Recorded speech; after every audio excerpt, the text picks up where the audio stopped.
I'm David Wimberly, and Bob Cervelli and I were the co-founders of Transition Bay St Margarets, and this is our 9th year of being able to offer the services of having a transition town, transition network in the Maritimes.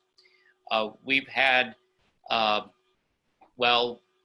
usually 6 or 8, sometimes 10 programs a year for 9 years now, and we're still going strong and having a little fun getting into the Zoom age.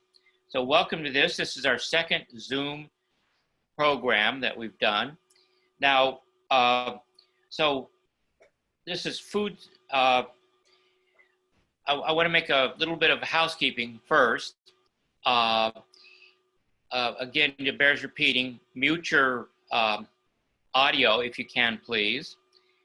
And as we get back to the point where we're going to have questions, we will give you some information about how to ask a question. But you can do it in kind of 3 ways. You can either raise your hand through the participant link, or you can type it in to the chat, or you can type something in on the Facebook sidebar, and we'll monitor all that and be sure everyone's questions are answered. Now, the Transition Network is all about building resilience for a world that we see heading to the end of the times of the superabundance of cheap energy and not much care about the effect that that has on the earth. So we see that things are going to be different in the future, and COVID is giving us an interesting look at a time in which we're using less energy and doing less pollution. So one of the ways that we can see something that was done in the past that was beautiful is through climate victory gardening.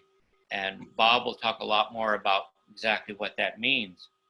But you can go to our webpage for the Transition Bay St. Margarets, and that is at transitionbay.ca. And you'll be able to link into all sorts of information, programs, videos, audio that we've done, and link out to many other organizations that are doing similar work around the world. So it's a wonderful opportunity and a resource that we really enjoy being able to provide for people.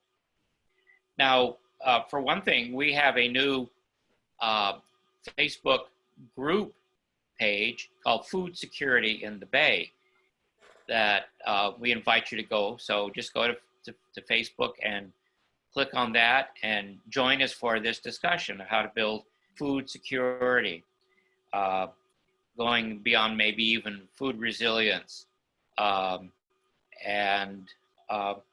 So now our programs are all done through a lot of volunteer work, but it really helps if people donate.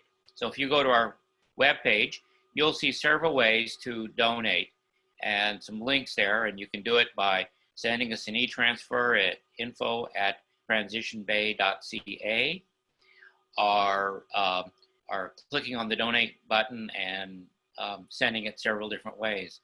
And even a little donation really adds up, so please consider doing that. But there's no charge for what we're doing here. Now, we have some coming events we'd like you to think of attending. One is our May 9th, that's a Saturday, coming, at the Crossroads Educational Veggie Garden Planting Day. Now, we're going to be doing this with COVID security, so we're going to be scheduling people to come in the morning or in the afternoon. So, and it's a lot of fun, and you learn a lot about how to plant, because we have 4 raised beds there, and we've gotten sometimes over 600 pounds of vegetables that we donate to the food bank of beautiful fresh veggies. So you'll really learn a lot, and you can really help others, and it's a lot of fun. So if you want to sign up for that, just type your name and email address in the chat, and we'll be saving the chat, and we'll pick up on it and contact you, and we'll find a time to schedule you in there and spread the word on that. The The other thing we have scheduled for right now is on June 14th, Sunday. We're having our 9th birthday party. And it'll be an online celebration. Bring your own carrot cake. And it's kind of a meetup, a little chat. And we're going to be doing some visioning work too. And we'll get back to you with more about that. We're still working out the details of that. But it will be fun, and it's a good way to help envision what we're going to be doing to build this resilience further as we explore what's going on with COVID and other issues. Now, we have a lot discussed for programs for the summer and the fall and the winter. So those details will be put up as we know them. So go to our webpage, our Facebook page, and we will post when we have some details about that. So keep it up. And if you're not already a member, please ask to be a member on our mailing list. It would be really very helpful. Now, we have two presenters here today. Bob Cervelli will be starting, and then we're going to Erin Clements. Now, Bob lives out here in St Margarets Bay. He's got a small vegetable farm. It's gotten too big to be a garden.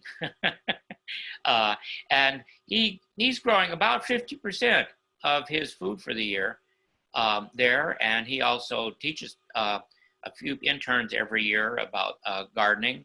And we host all sorts of programs around his farm and what some of the other things other members are doing as well. So Bob has a wealth of information and experience about this, and he will make those links as well between why this is so important in this times today.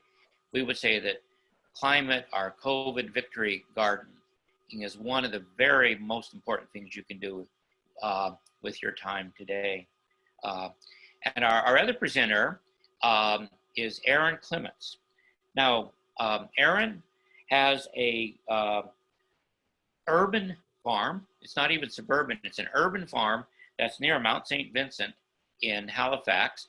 And over the past about 6-7 years, she's been slowly expanding it and when working to do more and more gardening. She's going to talk about container gardening, what to do when you have just a little space, ways to save money doing this.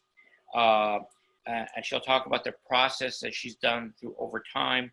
For instance, she recently upgraded into raised beds, and her garden keeps growing. So she'll come on after Bob. So without further ado, I'm going to turn it over to Bob. Thanks, Bob. Thank you, David. What I'd like to do, I see we've got 33 participants online. That's absolutely fantastic. I know there might be some more watching on Facebook.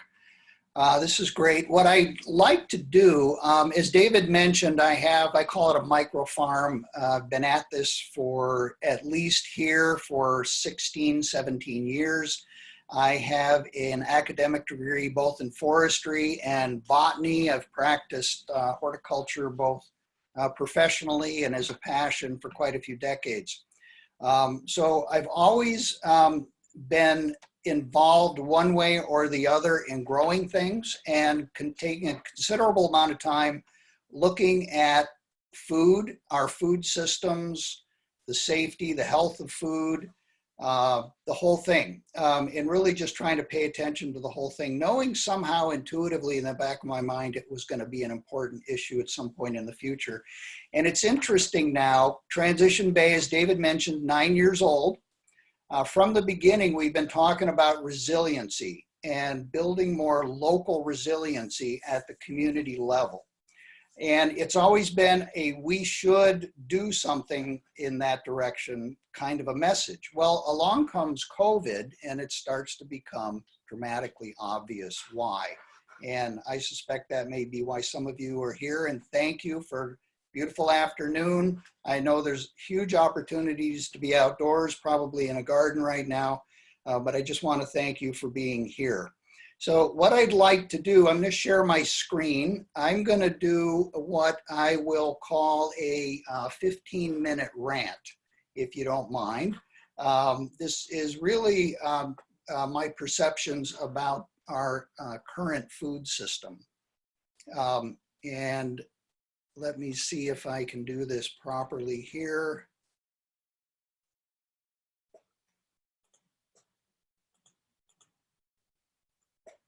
There we go. So what I want to do is walk through this and give you a little bit of a sense for globally and in North America in particular about our food system. It always helps to start off though with a story. I want to tell you about Mike Graham. Mike lives in Buren, Newfoundland. He's with the College of the North Atlantic. He's an agriculturalist and an engineer. Here's the Buren Peninsula. They call it the Boot. It's the southernmost part of Newfoundland. It's got 20,000 people on it and one road going in and out. And guess what happens? Along came Hurricane Igor, I think it was in about 2010. Record rainfalls, really hammered the place, and two bridges wash out. So suddenly you've got 20,000 people literally cut off. And society, civilization literally started to unwind because they had to import just about everything. And so it really shows the fragility of how dependent we are globally on imports of just about everything. So what I would like to talk about here is how our food system, for the entire history of humanity, people have stored food at the local level, at the community level. It's what you had to do if you wanted to eat. The Industrial Revolution, right at the end, started to change that. We were able to start to have bigger cities because of an excess of agricultural production. We could store food, bring it into cities, and so on. And what that led to then was a gradual shift, really beginning over the past 40, 50 years, from local food, as you would see in many small local grocery stores, where a farmer could pull up to the back door, unload his cabbage, his onions, his carrots, whatever, and they would sell locally produced food locally within the community. That was really how the grocery store got started. And the term store really was originally meant to be where you stored food. So you can talk with old fishermen down on the South Shore. The fish stores would have been the shack at the seashore where they had the salted fish and so on. That was the store. So that's where the name came from. They were originally all local. And then what started to happen, of course, as we know, you scroll forward and you get something like this that we see today. The big box, huge amounts of variety, all comes from somewhere else. Curiously, somebody somewhere, probably in Toronto in our case, makes a decision on what you're going to get when you walk in there, the buyers.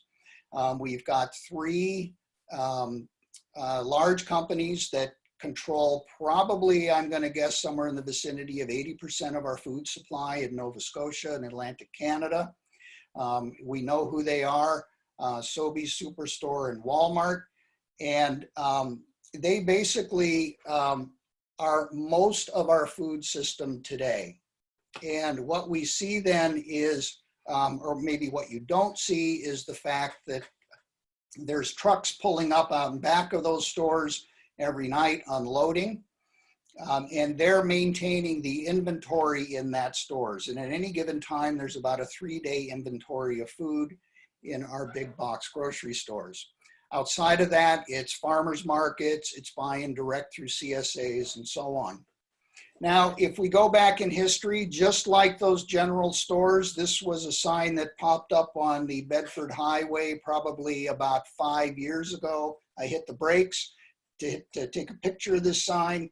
It's from the Bedford Historical Society. And it really shows how at one point in time we had a lot of local resilience around food because it's what people did.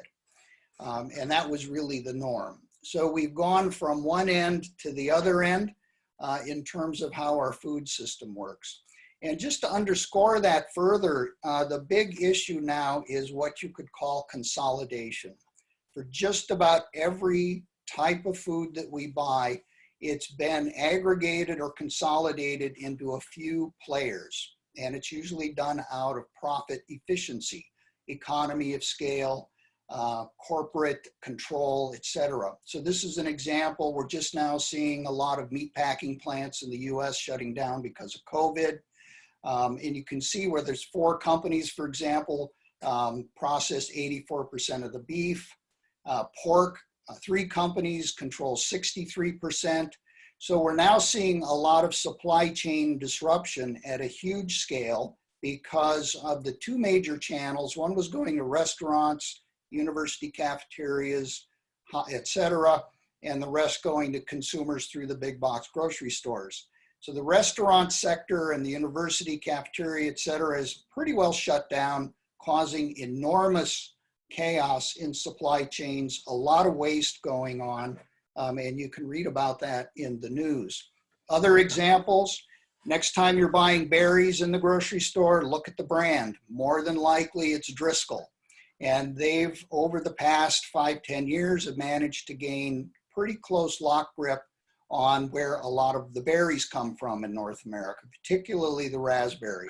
And they're working their way in to the rest of it. So it's an example of that type of industry consolidation. Similarly with bread in the grocery store, it's all of the major brands. Ben's in our region, Viaggio is kind of the Italian looking brand. There's a few other ones. They're all owned by Canada Bread, which is now owned by Grupo Bimbo out of Mexico.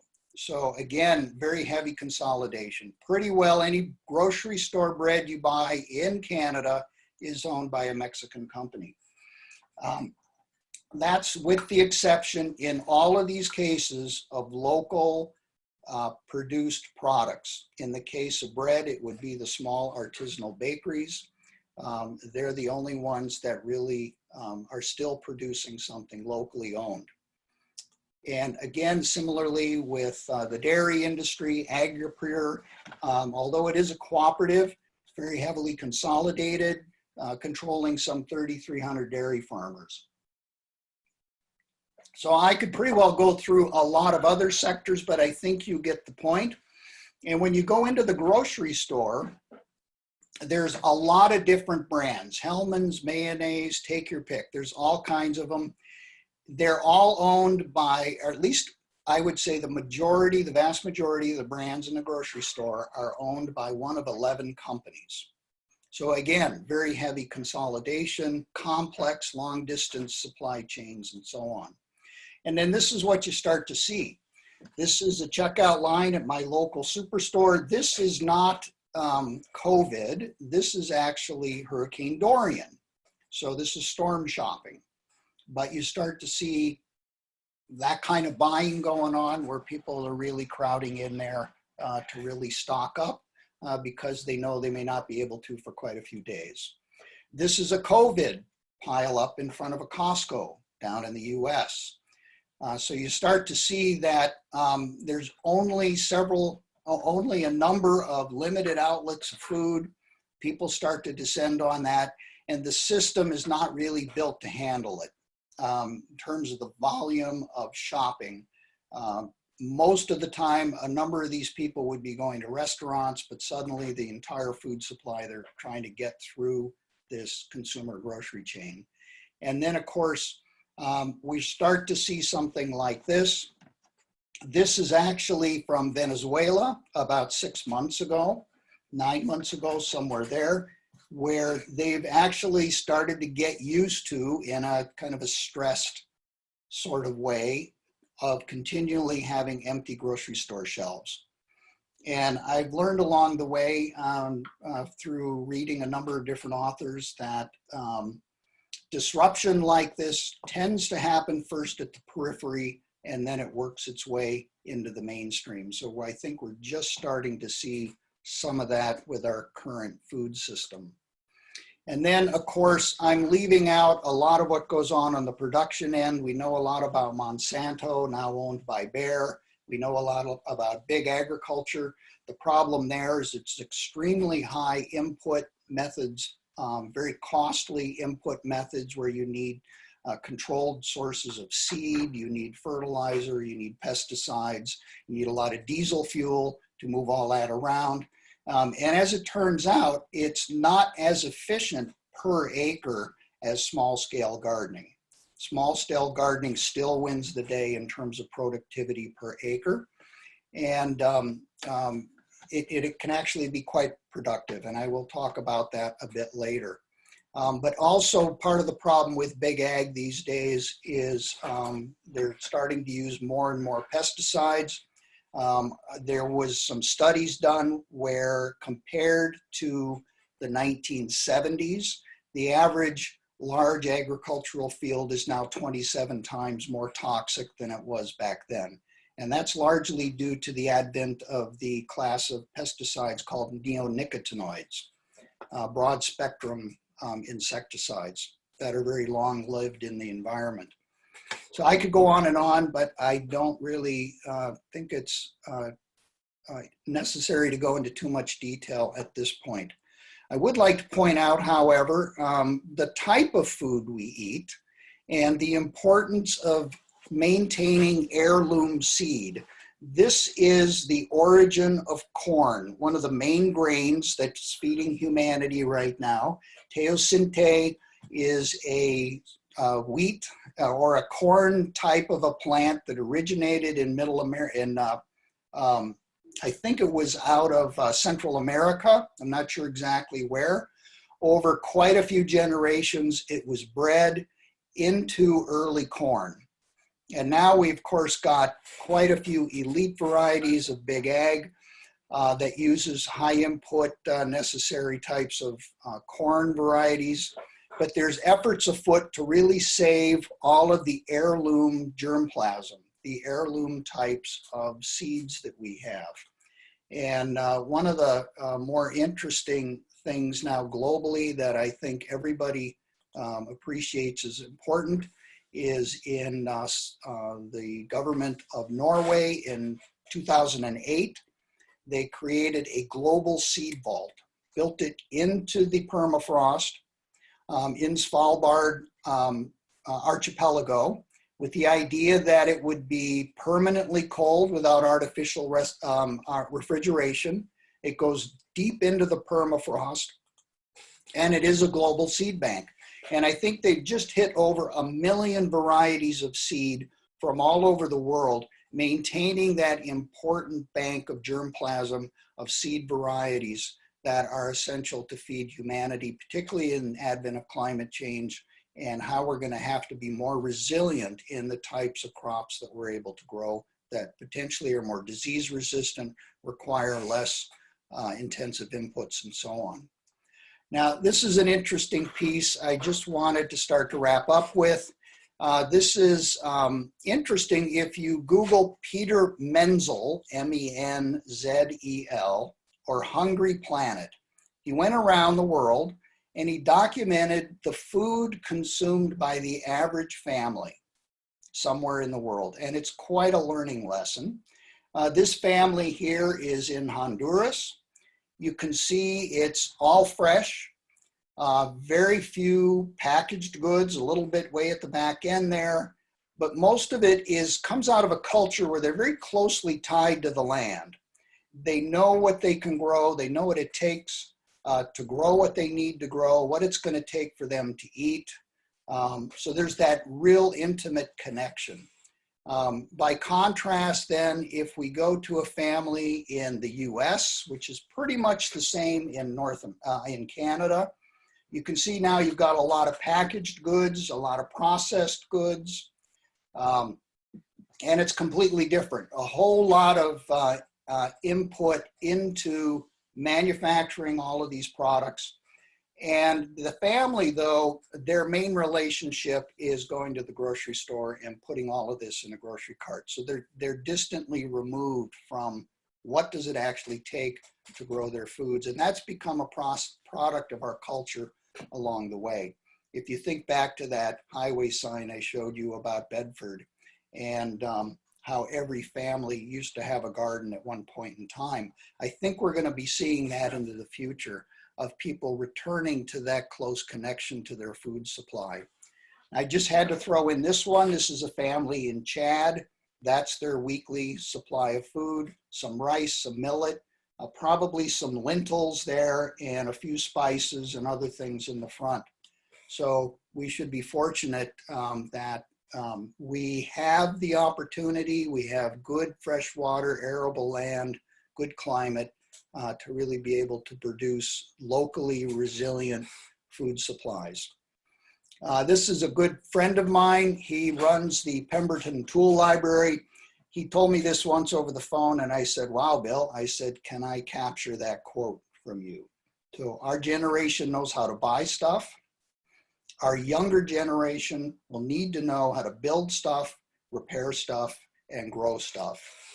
So I tell people that it's a life skill, gardening, just as it is how we know how to run our cell phones. And this is an interesting shot I'm going to close with. I will come back and talk more about the micro farm here that we're running. Interesting drone shot, fantastic. Oh, let me back up here. This seems to be on some sort of auto advance. Interesting drone shot. This is Westwood Hills. It's absolutely amazing. You can see the backyards of everybody has this incredible gardens. There's little greenhouses here and there, a whole lot of local food production. This drone shot was taken 20 years from now. So it just shows you what is potentially possible into the future. So I think with that, David, I'm going to close and you can turn it over to Erin. Thank you. That's magnificent. Well, maybe if you wanted to field some questions first. Thanks for the reminder. Yes, so if anyone has some questions for Bob on this, we can take 2, maybe 3 questions, and good to make them as questions. And then we'll come back later after further presentations and do more. So if you can raise your hand physically on the screen, and we should probably see you. You can go to the participants button at the bottom and click on participants, and then click on raise hand, and then we'll see that you have raised your hand, and then we can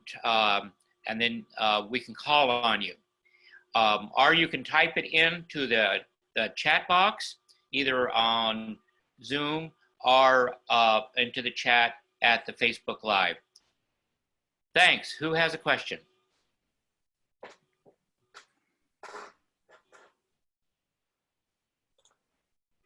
And Mel, you'll see who has done this.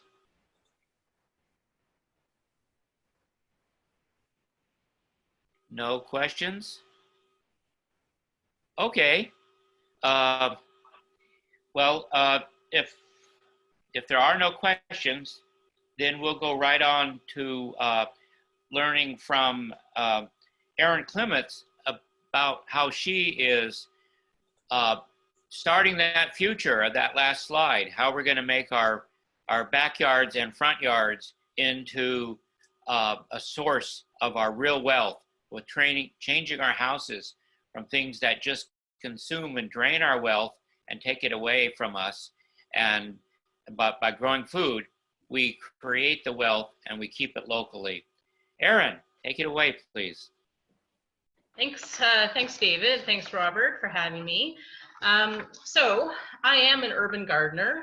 Urban gardening is very different from suburban and rural gardening for many reasons.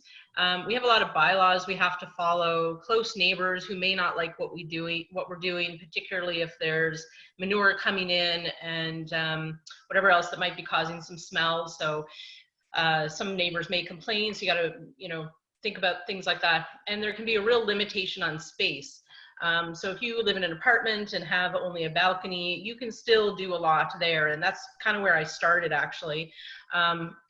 So when we finally bought our house a number of years ago, I finally had some space to do the veggie garden I always wanted to do, but I started out fairly slow with just a few containers every year, and it's grown ever since. I started out slow mainly because of money. When we bought our house, I was off work for 2.5 years because of a cancer diagnosis, and I had no money to really do anything. So every year I would just, try to find whatever way I could to add more containers. So then I could get as much growth as possible and eat fresh food whenever I wanted to. So I have a house. It has a south-facing backyard. It's very shaded by large trees on an adjacent property, which we definitely would not ask them to cut down. We love the trees for privacy, but it makes it a little bit difficult in the backyard. My raised deck, it's about 12 or 14 feet off the ground, so it's a really sunny spot all summer. It's so hot out there in the summertime that we can't really sit out there midday, so it's a perfect place to grow. And then the end of our paved driveway was a place as well where I could put containers and could grow some other things, and I'll show you some of the things I did there. So in the backyard, those were really the only places that we had enough sun during the day in order to grow vegetables, which is really what I wanted to do. So that's where I started. My boyfriend, he wasn't so much on board at the beginning. He did not grow up gardening in any way. He never had grown anything himself. So I kind of had to ease him into it over the years, but now he's a convert and he keeps asking what else we can do to grow more food. He's really seen the benefits of having fresh food right outside your door. It saves money eventually anyway, and I'll talk a bit more about that down the road. But he really saw the benefits of it. So he's all in right now, which is great. So I'm going to show you a lot of pictures of my garden along the way.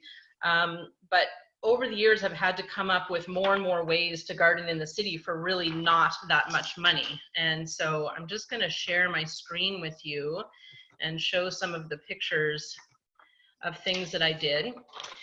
So this is kind of where I started. I started container gardening, and I put my plants into any container I could find. So here, there's some wooden boxes. There's some just a planter that I got, with a big plant in it that I planted some chives in. An old cast iron pot that I found out behind an antique place that I like to go to in the valley that he sold me for about $2. And then I have a stainless steel pot from a discount store. And all of these things, I just drilled holes in the bottom and I grew, and things just got, a little out of hand on the deck with how many containers are there, but provided a lot of food, which is great. So you can see, like, I have some Rubbermaid containers, and you'll see a little bit more of this. So all kinds of things over the summer. You can see it just gets bigger and bigger. Lots of tomatoes, whatnot, my rosemary. Again, these are just whatever containers I could find that were relatively inexpensive. And I kind of had a rule that I wouldn't pay more than $10 for a container unless it was something like a Rubbermaid container that would last, years and years for the plastic. So anyway, this is all on my deck. Again, you can see an old teapot. The teapot had no bottom, so I got it for free and just put a pot in it. So it gives a little visual interest and allows me to grow some hot peppers there. So just a few more here. You can see lots here, tomatoes. These are my self-watering containers that I developed, and it's just a way for me to not have to, water quite as much every day. When I first started, especially with tomatoes, I was watering 3 times a day because it was so hot and they were drying out and I wasn't getting a good crop. So I kind of put my thinking cap on and I started developing these self-watering containers that allow a reservoir of 3 to 4 inches of water in the bottom. So it was, a good invention on my part, I guess, and it really helped me get a lot more growth, and that's what you're seeing here. This is my herb barrel, and I just grow herbs in it every year. My chives keep coming back year after year, but I just kind of fill it up with everything that I can. And again, it's great just to leave the kitchen and go down to the herb barrel and just pick a bunch of things that you want to use in your food. It's just really amazing. These are 2 pallet gardens that I made, and I actually had 3 at one point, of varying kinds. So I grew in these for about 4 years, and they just started falling apart. So I grew leafy greens, and it was really great. I could really just, you know, I could pick tomatoes from the deck, and I could pick leafy greens from the pallet gardens, and it really was great. It was nice. I remember going and picking lettuce in the rain, you know, with my boyfriend holding an umbrella, this pounding rain over top of me, so we could get some greens for dinner, and it was really wonderful. But over time, they just started falling apart more and more, and that was around the time that I was doing more in other types of containers, and then eventually the front yard, that I just didn't need these anymore. So these are 2 potato bins that I built this year, and we actually have 3 now.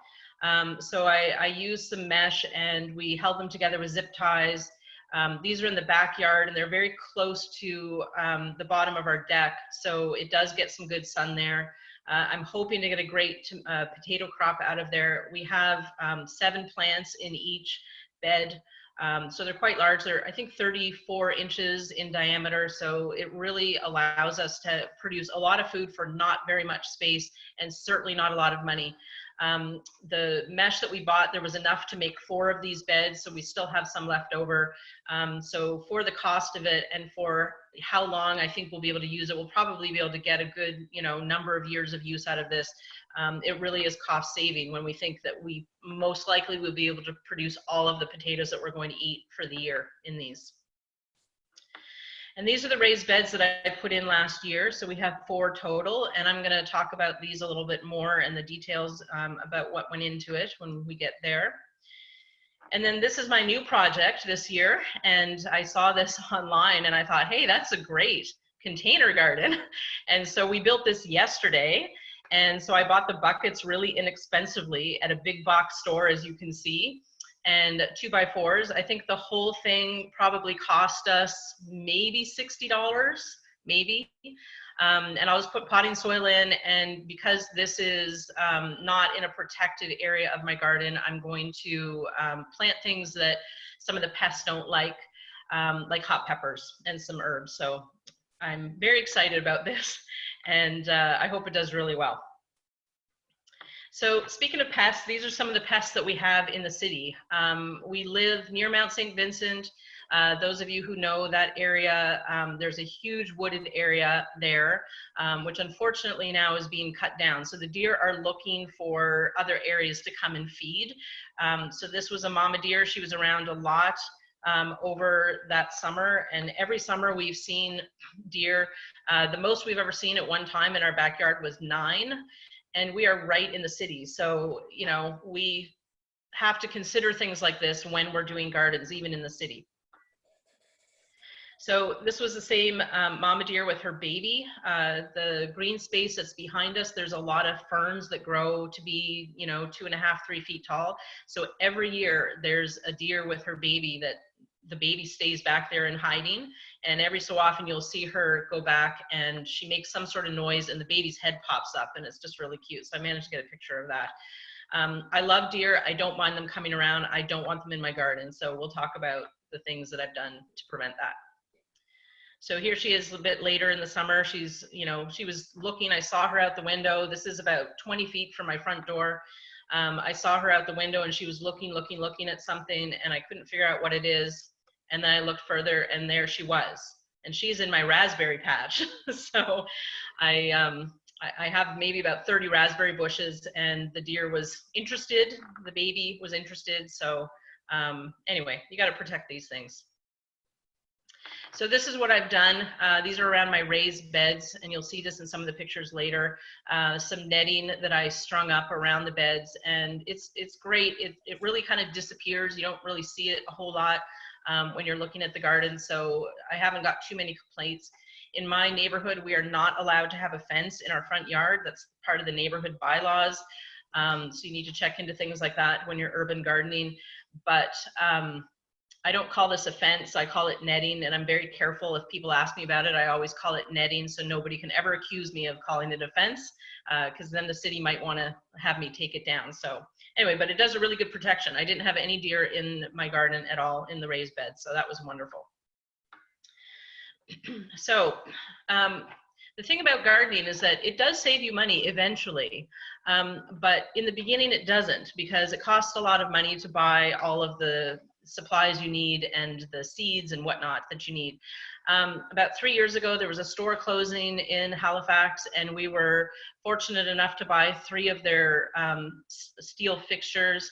And so this was the first one. So we've done one every year.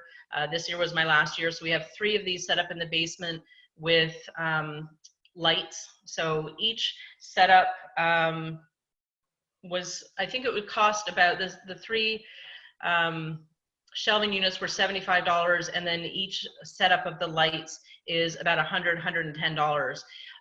Now these things were one-time buys except for the bulbs, which I'll have to replace, but I've had one going for 3 years now and I have not had to replace anything. So it's pretty cost savings once you get into it.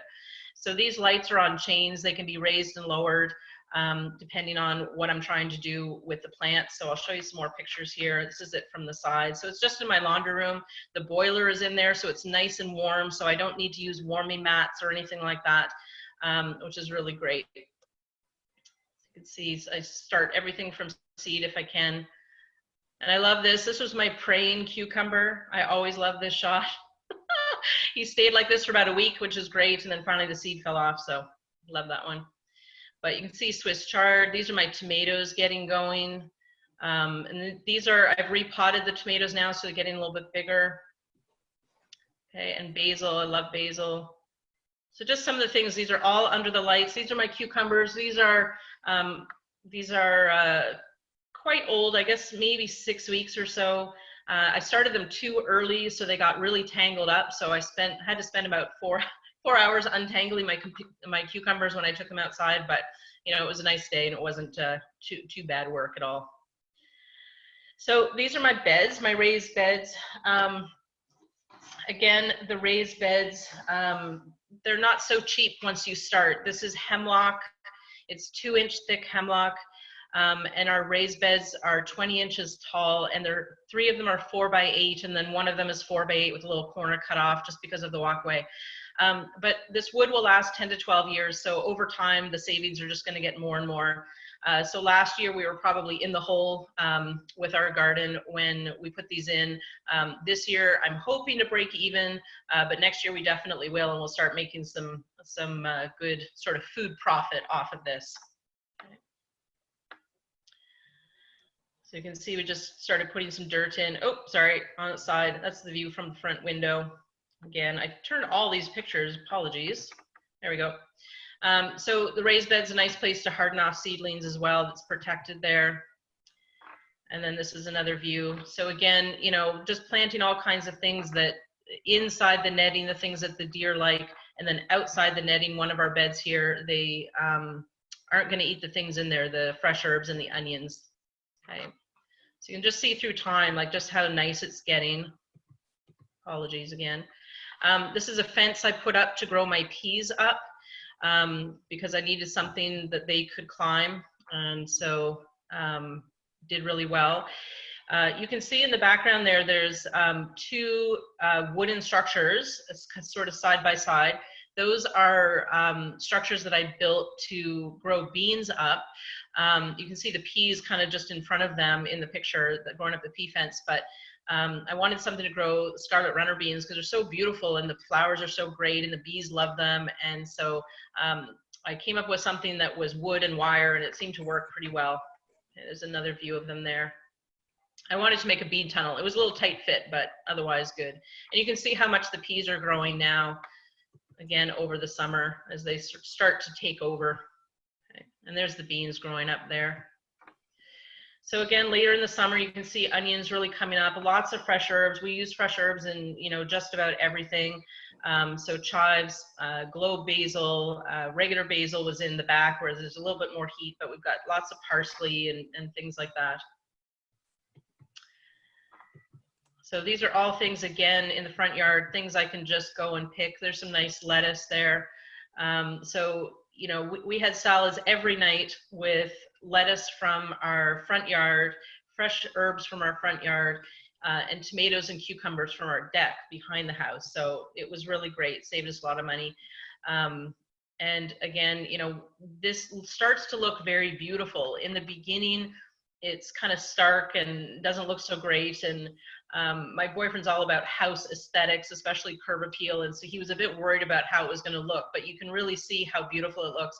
And we had so many neighbors and so many people walking by when we were outside that would just call over to us and say, you know, what are you growing or what are you building?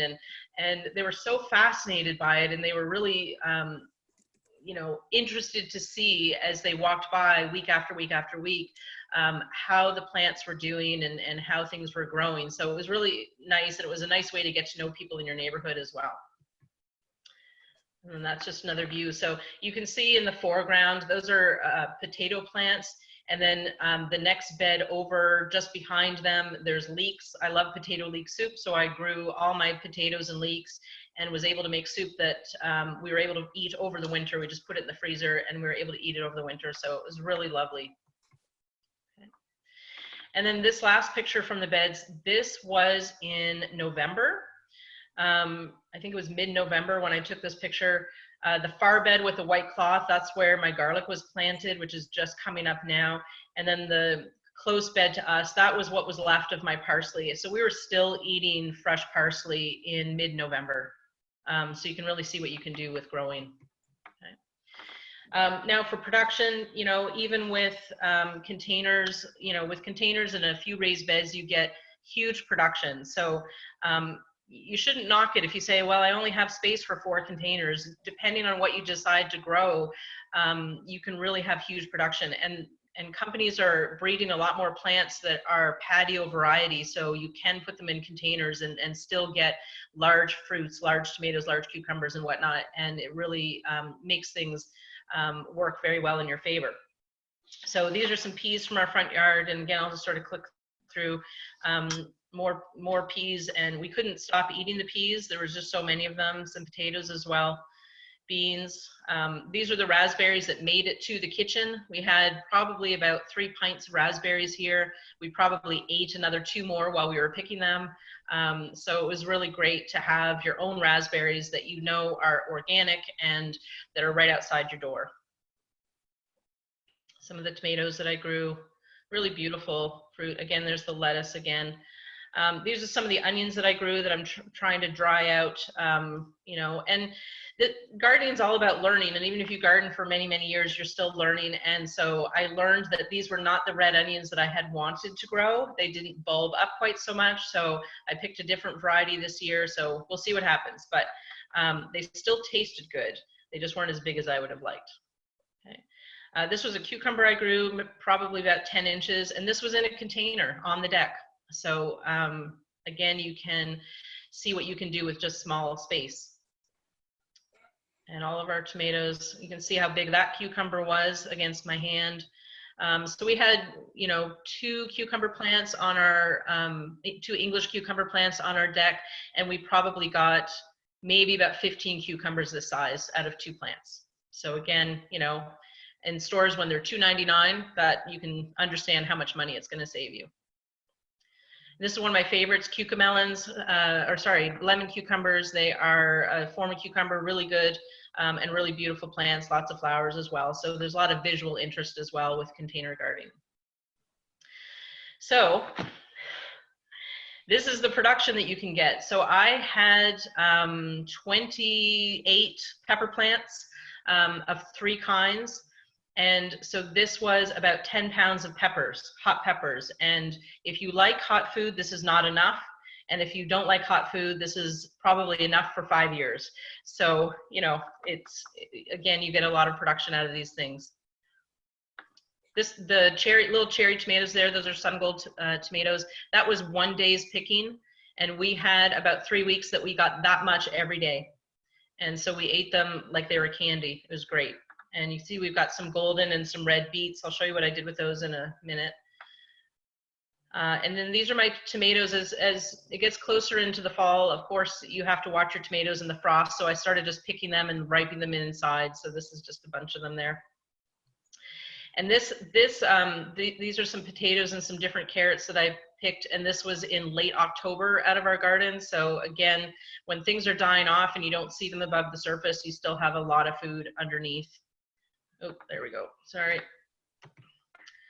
And same days, same bowl, but then we also have lots of lettuce, Swiss chard, and some onions as well. So again, you know, it's totally worth your while to do this. So this is what I do with the food, you know, because I have a lot and you can't eat it all at once, of course, especially if you're growing a lot. But I try to preserve as much as I can. So I'm drying some tomatoes here. These are the beets. So I did some pickled beets with my own beets. So they were very good. And some more pickles, pickled jalapenos, pickled cucamelons, and pickled cherry tomatoes. This is some pepper jelly, hot pepper jelly that I made with my own peppers. And so really, again, the only input that I needed was the sugar and then the gelling agent that I bought at the store. But the jars I'm going to use multiple times, and then the peppers were my own. So again, it wasn't very costly at all. Then drying some peppers in the food dehydrator. So again, with these, you dry them, you can grind them up and then use them throughout the winter in whatever you like, make your own chili powder. These are canned tomatoes that I made. So we just used the last jar a few days ago. So really great. And again, I don't have to buy canned tomatoes from a big box store. And then this is what you kind of get at the end. And this wasn't even everything because I didn't have all my different jams that I had made earlier in the summer. But everything here came from my garden except for the apples for the applesauce and the apples for the crabapple jelly. But everything else came from my garden. I'd like to grow apples. We're not there yet. We might be down the road. Okay. So I'm just going to stop sharing this. You can see me a little bit better.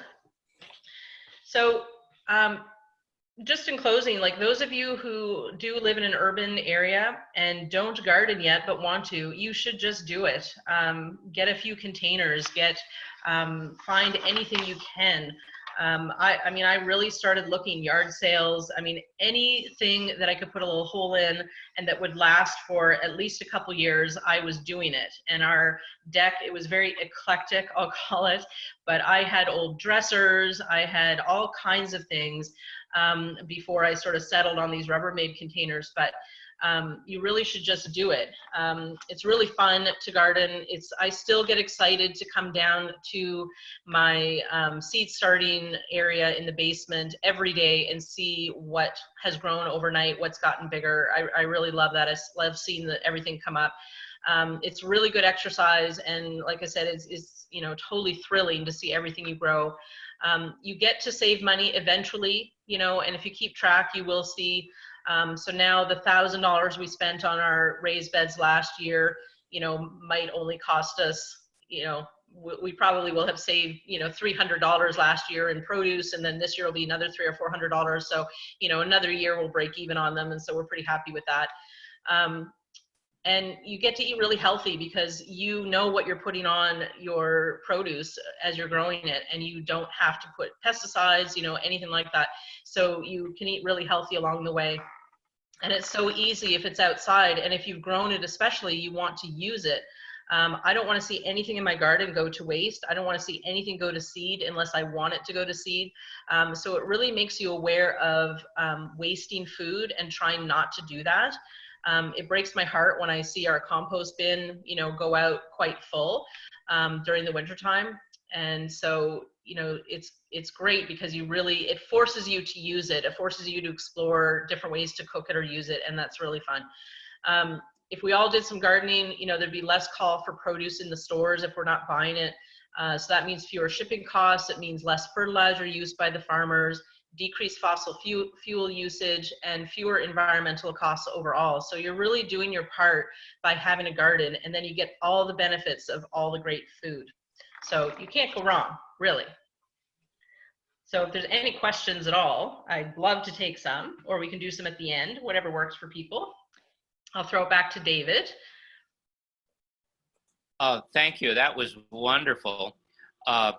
And if no one else asks a question, I will, but I think I want to give everyone else a chance first. Just do a few questions now. So anyone enter on chat raise your hand under participants. I see Amanda Clements ask, where can I get some of that pepper jelly? Yeah, I think that's up to negotiation. Yeah, she had some for Christmas. She had some for Christmas. She'll get some for her birthday. Okay. I'm She'll get some. Brooke Thomas asked, she'd like to know about the soil used in the beds. And Deborah Luscombe asked about making your own compost, and other people asking about soil.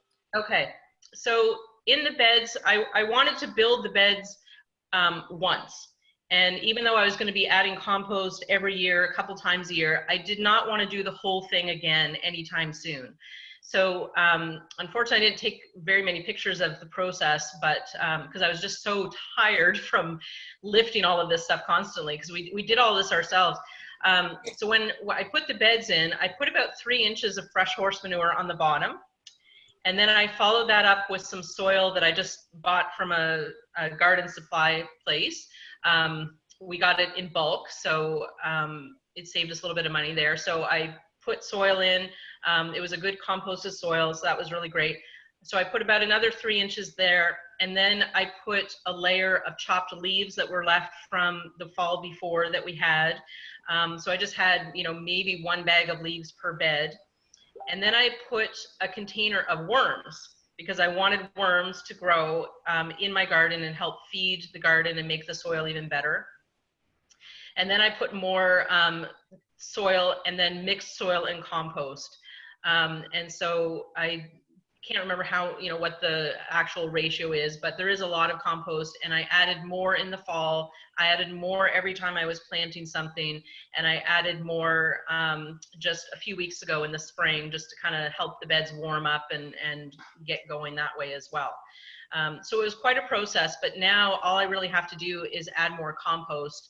I'll probably have to take out some soil at some part, and just, it's just going to take up so much space. But I'll take out a little bit and then add a little bit over the next however many years that I'm here. So that's how I built the soil. Yeah. So the next question is from Joanna Lund.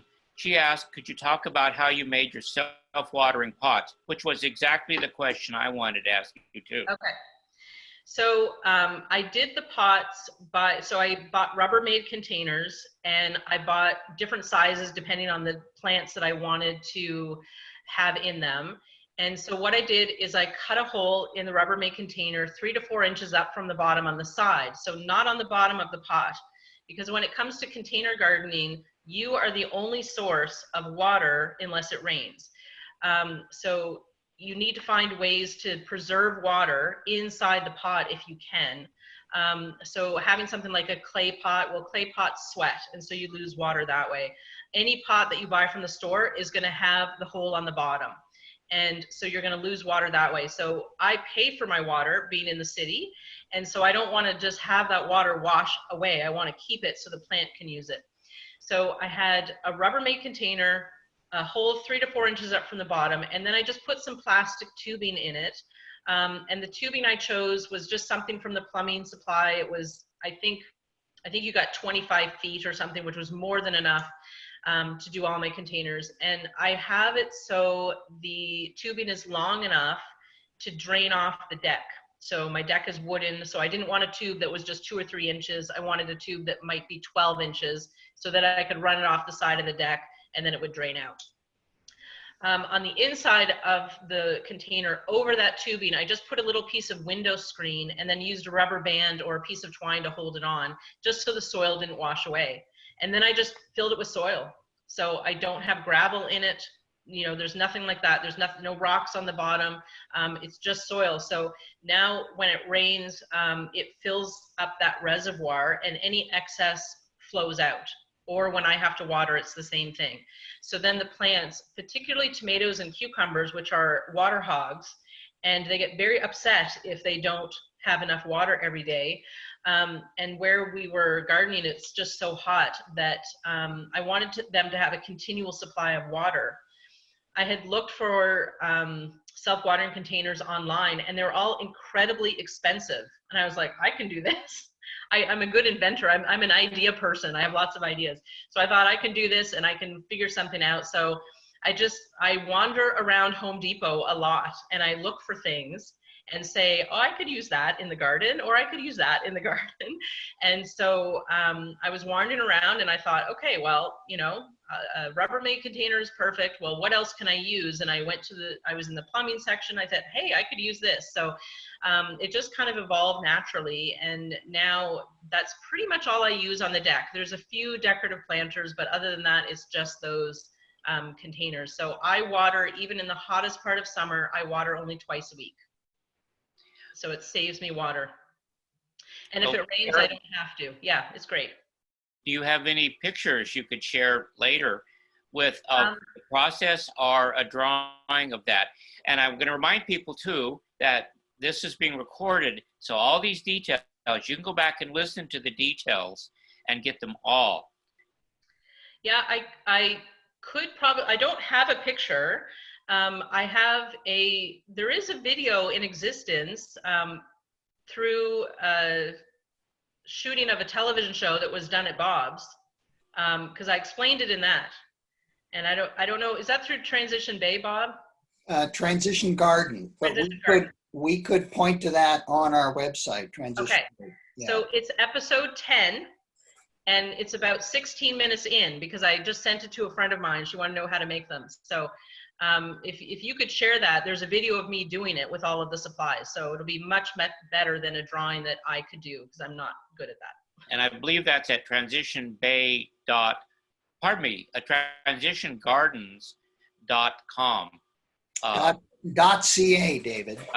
.ca, okay. .ca. Transitiongarden.ca. And I know that style of watering can is also really good for getting your maximum yield if you're trying to grow some medicinal marijuana. So I'm sure that's the only reason anyone here would do that. That's right. So I don't see any more elaborate questions on the chat. Does Mel, has anyone sent anything in through Facebook? Or Yep, so we have a question from Facebook from Susan Wheaton, and she would like to know what kind of cucumber seeds did you use to grow them in the pots? Oh, I just use like regular English cucumbers, regular lemon cucumbers, things that I just got at my local seed store. I did not buy cucumber seeds for patios. I have sort of a way to do a trellis. You may have seen it in some of the pictures, and if not, you can go back and look. But I have 8-foot posts at the corners of my deck, and so we strung wire between the posts, and then there's strings going up the wire towards the wire, so I can grow up on the deck as much as possible. And that's the thing, you can grow vertical, especially in the city. If you live on with a balcony, you can grow vertically, and you can really get a lot of yield that way. So I didn't grow anything particularly, bred just for the deck or for containers. Yeah. Okay. I just made sure that I had a container big enough. So you do a little research, and if it says that a cucumber likes 2 feet of space, well, you grow 1 cucumber in the pot, whatever. Yeah. Right. One other question, and Dawn asked the same question that I had on my list. This one's for me. With the netting around your raised beds, how are you getting in and out with the netting? So when I first put the netting up, we have these 8-foot 2x2s that are just drilled into and secured to the corners of the 3 raised beds. And so I strung wire along those, at the top of those 2x2s. Just as a little aside, I worked for 2 years on a tall ship, and I was the rigger on the ship. So I know how to do a lot of rigging stuff with rope and wire and things like that. So that certainly helped me. But all I did was run the wire through some holes at the top of the 2x2s, and that allows me to put the wire up, or put the netting up. So I just use little zip ties. You can get little 4-inch zip ties at your local store, and I just made little rings out of them with the netting and over the wire to hang it. So I did that, hung the wire, and then I realized I couldn't really get into it at all, except in one spot. So what I did, I sort of, again, put my thinking cap on, and then the next day I went out again and I strung another wire just below, about 1 inch below. And so now I have the netting on one wire on one side and the other wire on the other, and I can open them up like curtains. So yeah, and they're just clipped closed with little, you know, like those little metal clips that you clip a bunch of papers together. But you could, you know, tie it, you could do, like, you could do whatever. And the only reason I clip it closed is because they're overlapped by about 6 feet, so the deer wouldn't know to get in there. But it's very windy where I live, and because we're very, you know, we can see the Bedford Basin, so we get a lot of wind from the Bedford Basin, and it kept blowing open. And I thought, well, I don't want to go to bed one night and then wake up the next day and go out and my garden be mowed down by the deer because the net blew open in the night. So I had to secure it somehow. So it just has these little clips, and they're just really easy to unclip, and then you just open it up, and like curtains, and it's perfect. So it opens on both sides now. And I think maybe next year when I put the netting up again, I might do it so it opens on all 4 sides, because that's just really easy. So you just open it up, go in and do your work, and then close it up and clip it, and it's perfect. Perfect. We're using netting this year on our raised beds, and I was thinking something way more elaborate, and that is so clever. So yeah, we'll definitely be, that'll be a shortcut. Yeah, do you have to weight it on the bottom at all to keep it hanging down, or to keep any animals from getting up and under it? I don't weight it, but again, to just keep it hanging down, because my beds are 20 inches high, so I'm not worried about any small critters that are, you know, wanting to get in. But I just use those little garden clips, the ones that are shaped like a U, the metal ones. I got them at the dollar store. Now is a really good time of year to go garden shopping at the dollar store because they have a lot of garden stuff and it's cheap as anything. So I think I got 10 of them for $1.50. And they're the really big long ones. I think they're 6 inches. And so I just, you know, put a bunch of those along the bed into the dirt and hold them down. And then when I open up the curtains, then I pull them out before I do that. That's great. Just so you know, it took 3 years. We have 20-inch high beds in the driveway as well, so similar kind of thing. And it took the 3rd year before the rabbits realized it was there. And last year they got in and ate the tops off of all my plants. Yeah. So I've never seen a rabbit here, so I'm hoping. Okay, fingers crossed. Yeah. I'm hopeful that we won't get anything. If we do, I'll have to figure something else out. That's great. Thanks for the tips. My motto, Erin and Mel, is that something wants everything. Yeah. Totally. That's usually the case. Yeah. Everybody eats everybody. The law of ecology, and it's a good thing. Yeah. So thank you for that. You got a lot of questions, and after Bob's presentation, we'll have time where people can ask more questions, both of Bob and of Erin. So Bob, can you take it from here? I can indeed. What I will do is share my screen again.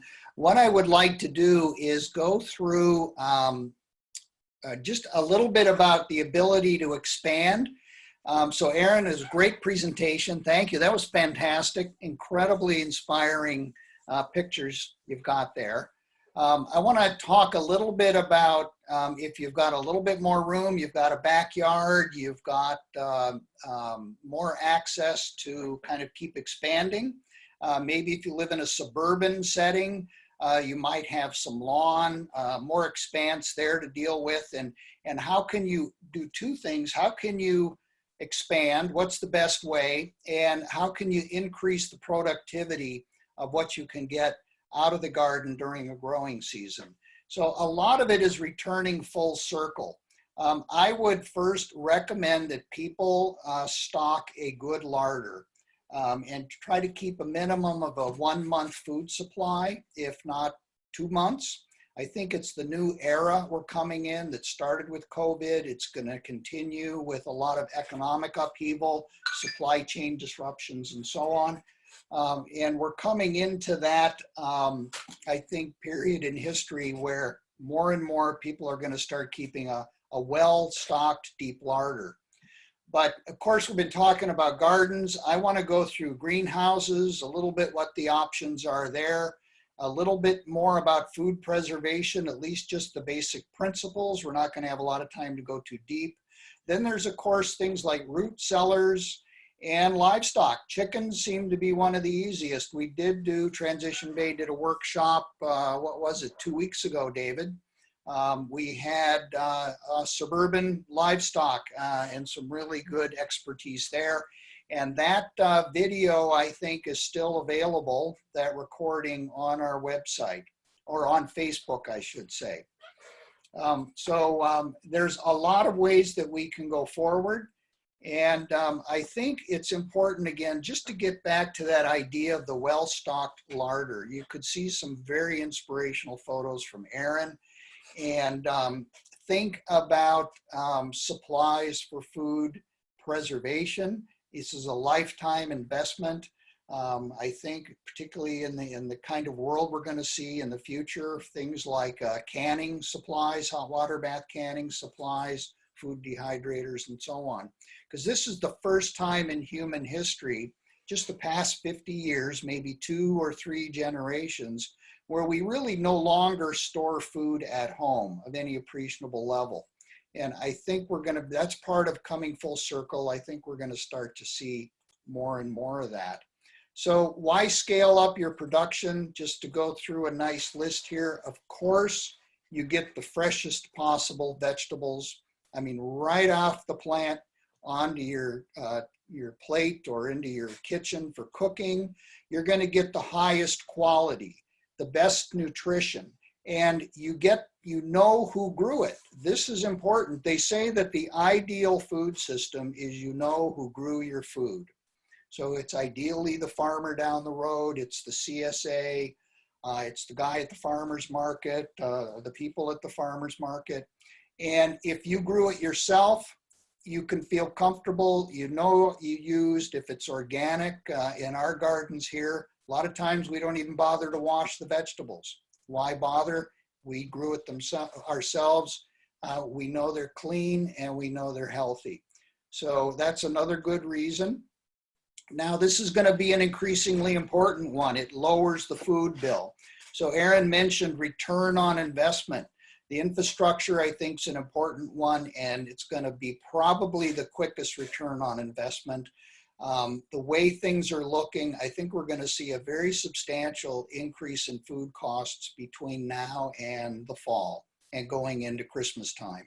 In some cases, I think some types of foods could increase 2 or 3 times even. And there could be regular shortages of things. We're just going to have to see how all of this plays out. Exercise and satisfaction. They say it's one of the best ways to stay healthy because you're out there in the environment, you're getting fresh air, you're getting good exercise. So it's a great way to just also keep fit. Now, garden therapy is a big one. They talk about the psychological, emotional benefits of being outside working in the gardens.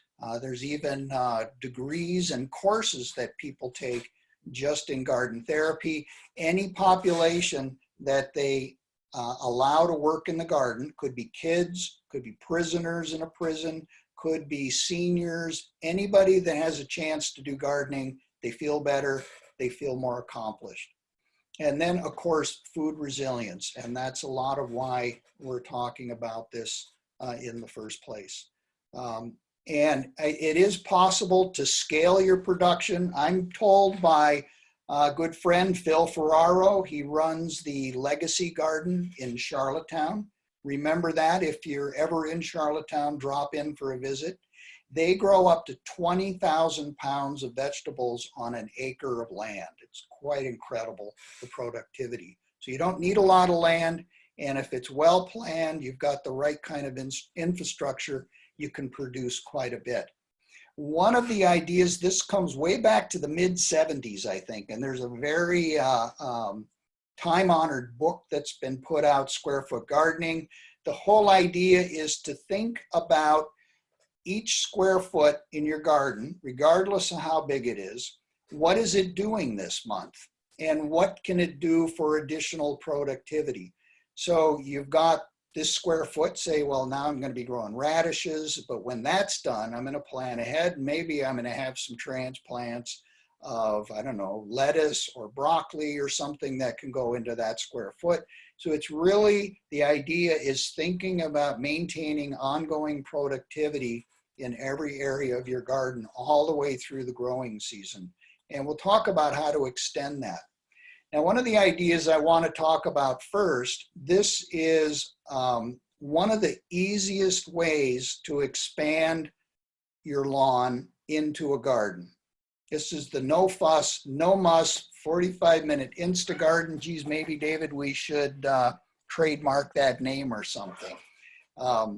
It is quite a success. There's maybe 4 or 5 people that we know in the region that kind of pioneered the idea, probably elsewhere as well, but it can go very quick. So you start with your suburban lawn, just the way it is.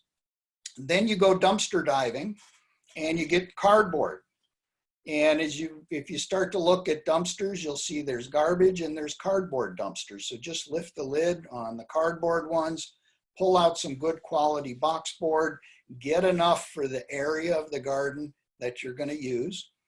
Put that cardboard right down on top of the grass, 1 or 2 layers. Then you bring in a good load of garden soil and mixed with compost. Make sure it's good from a reliable source. Probably going to need a yard, maybe more, depending on the size of the garden. You put that right down on top of the cardboard, maybe 4, 5, 6 inches deep, something like that. Then you bring in your transplants, put them into that soil, you're good to go. So here's an example. This is a friend. This goes back probably 10 years ago in one of the subdivisions around here, Alex Day. I showed up with a trailer full of garden soil and a bunch of cardboard and some transplants. It was probably 7:30, 8 o'clock in the morning. We walk around the yard, we figure out where was the sunniest part of his yard. Turned out to be kind of close over to where the property line was with the neighbor. So we laid out the cardboard, spread out the soil. That took 2 of us, maybe 20 minutes, 30 minutes. Then we just filled the whole thing with transplants. We did a little bit of seeding as well, some beets and carrots, I think. The whole thing was done in 45 minutes. And about 20 minutes later, the neighbor walks out of his house with a cup of coffee and he couldn't believe it. Suddenly there was a garden right there where there hadn't been before. So it's a very quick, efficient way to create more garden space. And in most subdivisions, larger urban properties, there's usually a fair amount of lawn to work with. The tricky part is dealing with shade. And you really do need to get the sunniest spot possible. There's a direct relationship between the more shade you have, the less produce, the less production you're going to get out of your garden. Because there's really no such thing as a shade-tolerant vegetable. Some will tolerate it, but they just won't produce as much.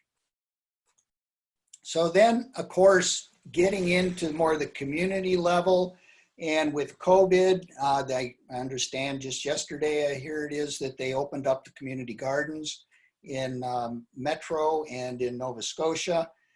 This is the project that David mentioned earlier, our upcoming event where we're doing, this is, I think, going to be our 9th year as well. This is a volunteer effort growing food for the St Margarets Bay Food Bank.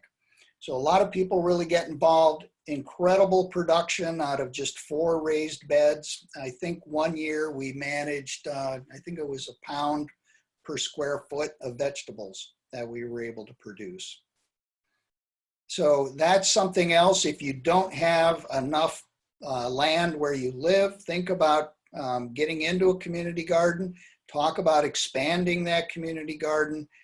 There's a lot of ways that you can get your hands into more soil. So I want to talk about the other way of increasing productivity in gardening. It's how do you increase the growing season? So we traditionally think that gardening starts late May on Victoria Day weekend, That's when you plant everything, and it ends on Labor Day in early September. And that's about 3.5 months long, and that's the growing season. A lot of people still think that way, but it's really just the tip of the iceberg, I think, when you get into, I'd call 3-season or 4-season gardening. And there's really 3 growing seasons. And you could be harvesting all year long. So you can start planting in March. April's a good month, and things are really going full tilt now. So for example, here we started planting in cold frames outdoors in March. In early April, we were planting peas, a number of other crops, and you can really get an early jump on things right away in the springtime. And then, of course, you've got your traditional time, the warmer summer months. That's when most of the production's going to happen. But I've really come to appreciate the fall season, September, October, November, right into December for that matter, because the days are still warm. And what tends to happen if you're growing leafy greens, they tend to get bigger and bigger. They know that the day lengths are getting shorter, so they lose their impulse to try to go to seed, like lettuce won't go to seed, or bok choy, a number of other leafy greens like that, tatsoi and so on, and they just become more and more luxurious leafing out, and you can get some very nice production in the fall. And then, of course, you've got winter, which things will go dormant unless you've got a heated greenhouse, and that can also be a very good harvest season as well. But you need equipment. You need infrastructure, and that's part of that investment. We've talked about it a number of points along the way in this workshop, but I would heartily encourage getting infrastructure into your gardens. So here's a range of ideas, season extenders, I call them, and we can just walk through those real quick. Grow lights, of course, Erin did a great job talking about her setup. I've got a setup here. I started my ultra hot chilies way back in the middle of February. I'm just starting to see some flower buds on some of those plants now. So we're hoping to get a good crop out of that, but that was going back to mid-February. Then there's the cloche or the cloches. This is an old historical photo from Great Britain where they used actually glass like bells in lettuce. And, oh, wait a minute. Am I don't think I'm sharing my screen, am I? No, your screen is not sharing, Bob. Oh, my Lord. Okay. Hasn't been through your whole presentation. Yeah, and I have to figure out how to do that here.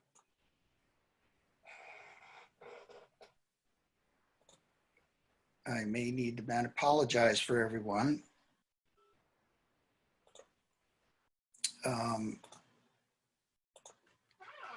thought I had done that. All right, I think what I will do is back up a little bit.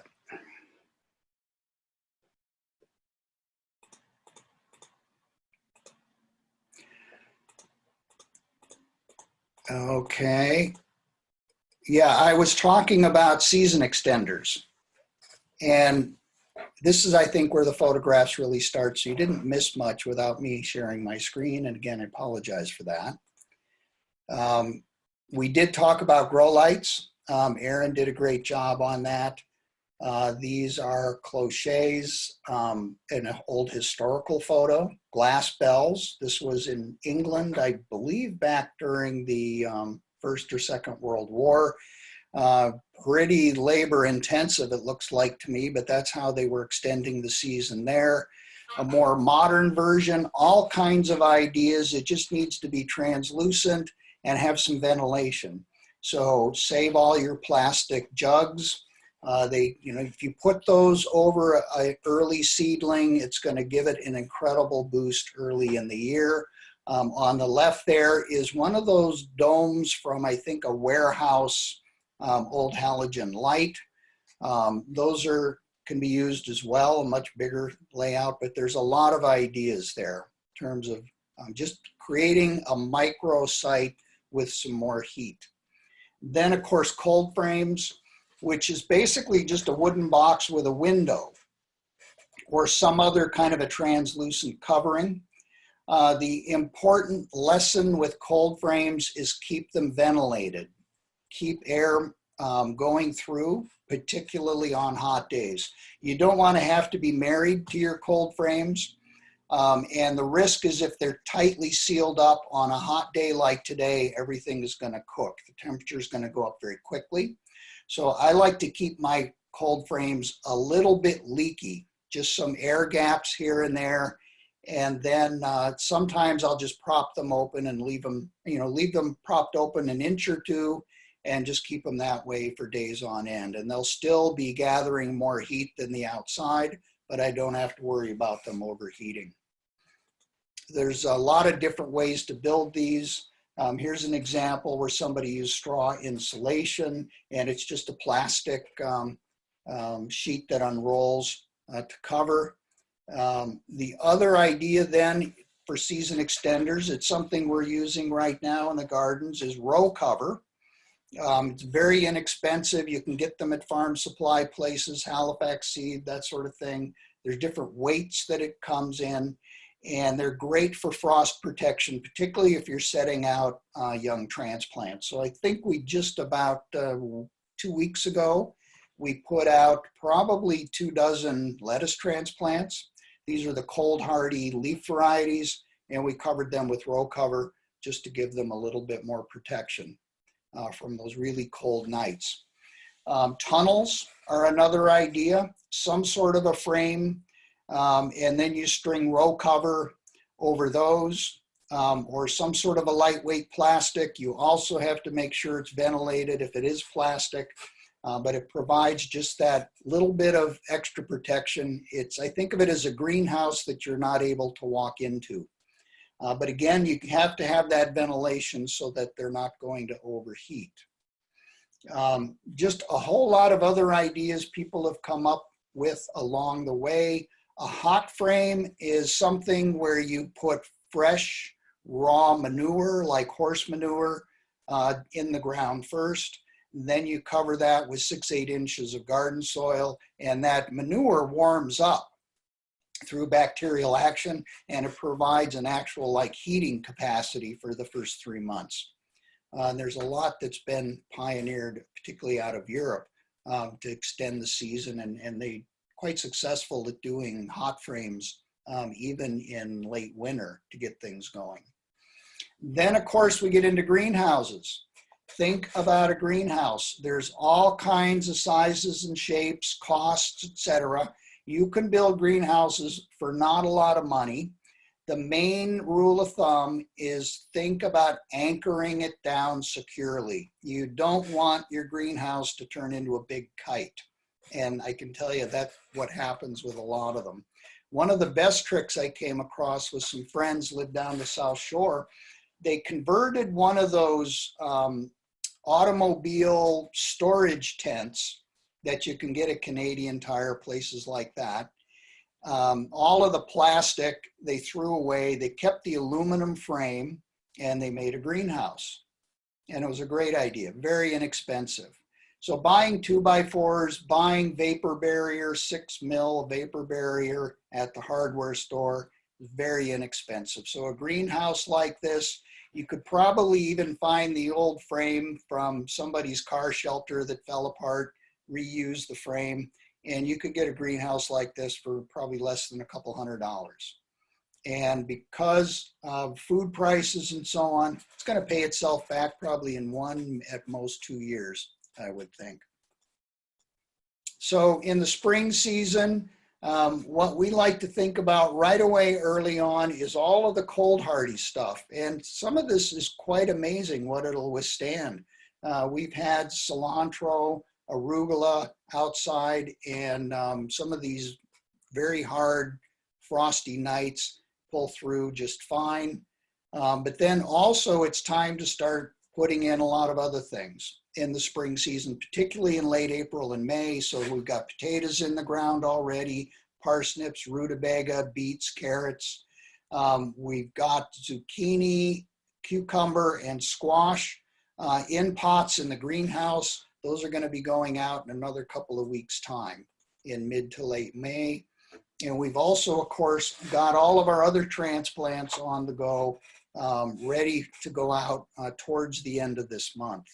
So you're always planning ahead on what kind of transplants can go out when, and that's why it's always good to have that greenhouse be able to produce things. These were the potatoes, one crop of potatoes that we put in probably 3 weeks ago. It was early April. We like to dig a trench and make sure it's well composted in the bottom of the trench. And then you put your pieces of seed potato about 1 foot apart, cover them up. And then as they start to grow, you fill in that trench probably in about a 6-week time. When the plants are going pretty vigorously, we just fill in the trench from both sides. And that gives additional depth around the stems, and you get more potato production, just like Erin was doing with her potato containers, because those you'll be filling with soil, I think, as you go through the season. Yeah. So potatoes, and as it turns out, in terms of food efficiency, 50% of our diets are carbohydrates, and potatoes are the easiest way to grow carbohydrates at the home gardening level. It's more difficult to get into grains in a small scale. So again, this is our spring list of things that we put out right away because they're cold hardy. They can take it. This can go out in April, and certainly right now, any of this could be planted. But we're already thinking about seasonal bed turnover. And this is that square foot gardening principle. So we've got some beds that are planted to radishes and arugula and bok choy, but that's just a spring crop. I think of it as a 6-week crop. So all of that's going to come out of that bed by the end of May, and we're going to turn it over, add more compost, and start to plant the summer stuff. So with each bed, you can start to think of getting 2 or 3 crops per year out of each bed if you plan ahead and think in that successional sort of manner. So the main summer crops now, potatoes, beans, we're getting more and more into dry storage beans. Jacob's cattle bean is a time-honored heirloom variety in Nova Scotia and Atlantic Canada. Lots of tomatoes, all of the squashes, cucumbers, other types of storage items. And particularly we like the head lettuces, the butterhead and the romaine. They withstand summer heat a little bit better. We typically grow about 3 different crops of lettuce throughout the year. And then in the summer, starting to plan ahead for the fall. So we know that, as an example, if you're going to plant fall carrots, you got to really get them in the ground by about mid-July to give them enough time to really fill out before you get into the colder fall months.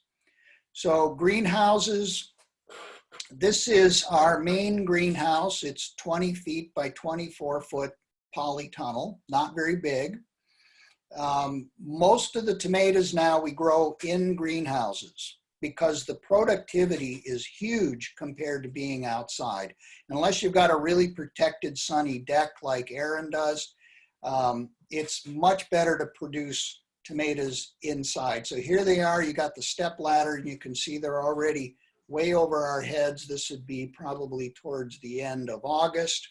And we're starting to get quite a lot of production there. They're all filling out. This is a early Cascade tomato. It's a nice all-purpose canning and paste tomato. Then we, of course, grow the big beefs, the beef steaks, which are absolutely fantastic when they're fully ripe on the vine.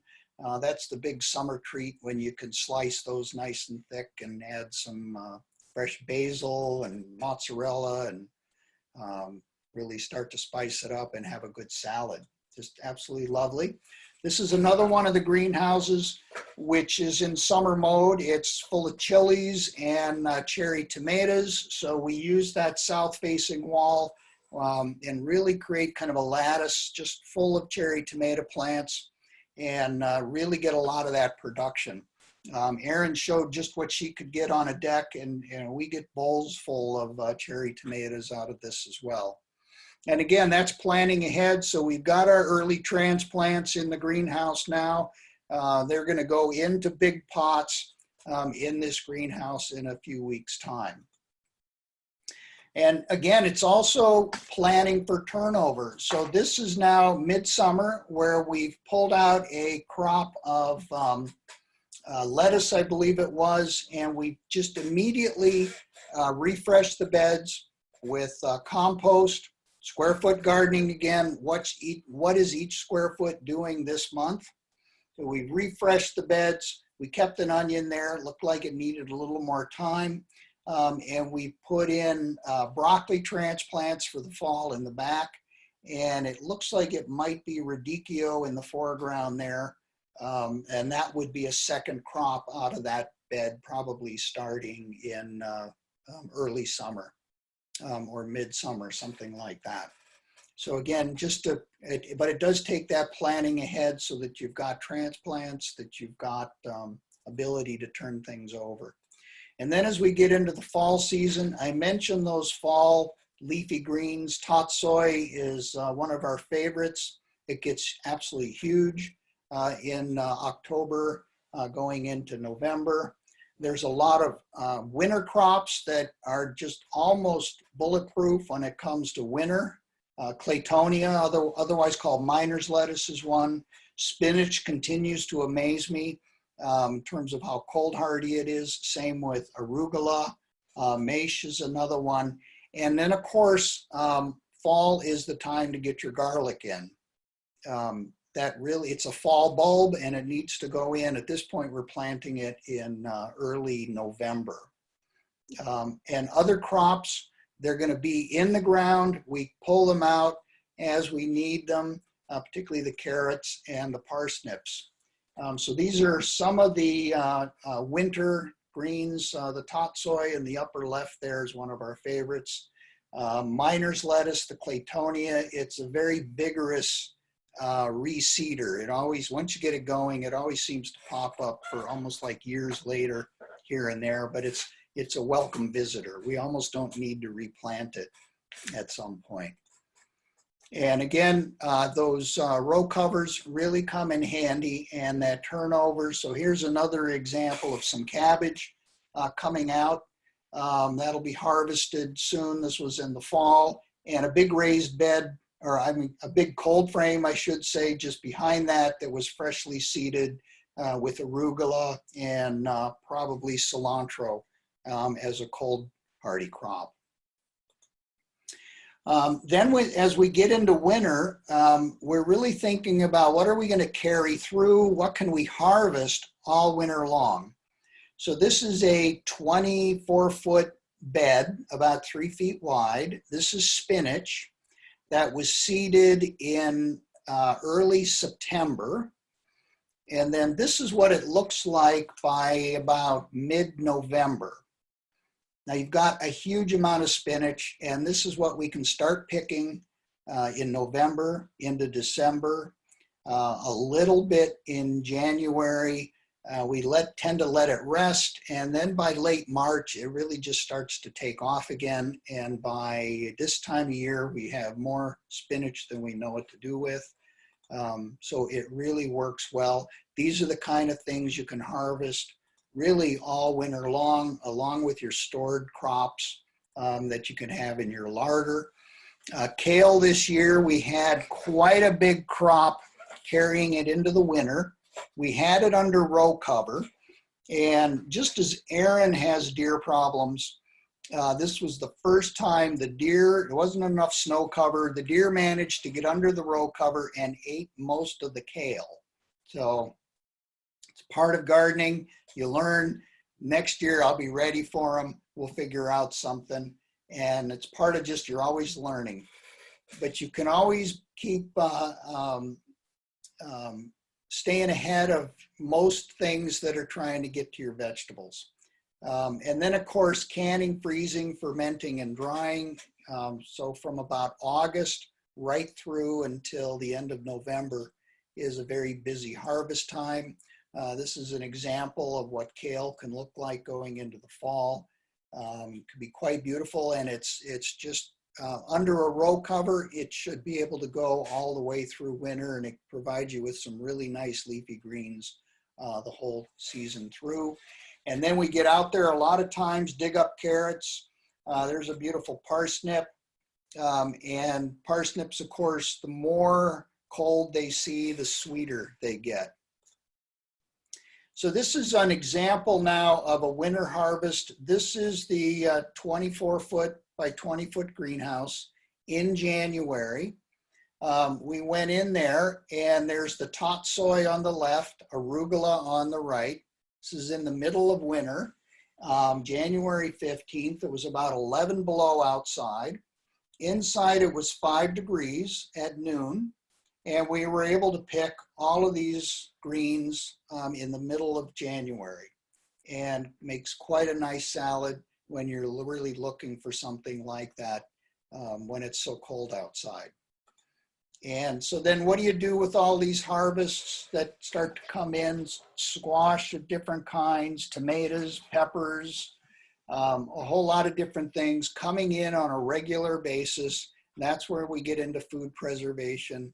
And I think when I thought through it, it really comes down to 6 forms of food preservation. And you could pretty well throw anything you do into one of these 6.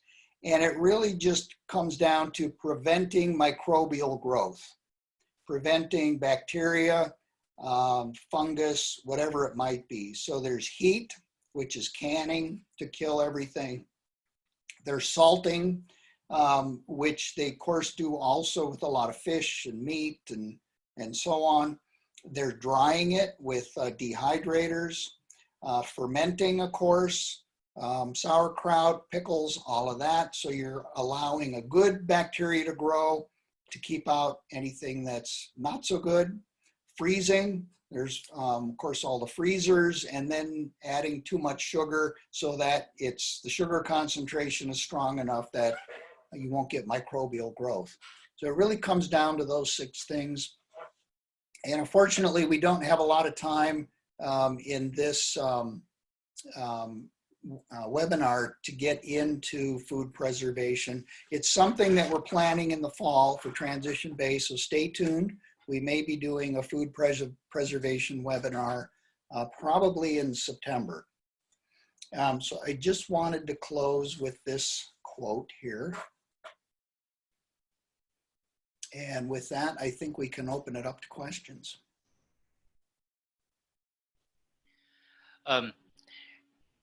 Yes, and I want to say that both of you didn't mention the one free vegetable that is just perfect right now, and that's your dandelion leaves. So I'll be posting a recipe and some instructions on making an incredible dandelion omelet, and I'll be posting that in the next about a week or less with detailed cooking instruction and everything, and I'll put that over at the Food Security in the Bay and at the Transition Bay Facebook page. It's actually my favorite vegetable now, believe it or not. And you can also make fritters out of the flower heads before they turn to seeds. So with that, let's see. We had a question on what was the best material for making the tunnel skeleton for Bob? There's a number of different things you can use. One of them is 1/2-inch PVC conduit that you can get at the hardware store. It bends just enough that it'll make a perfect hoop. And then you anchor it into both sides. That's one thing you can use.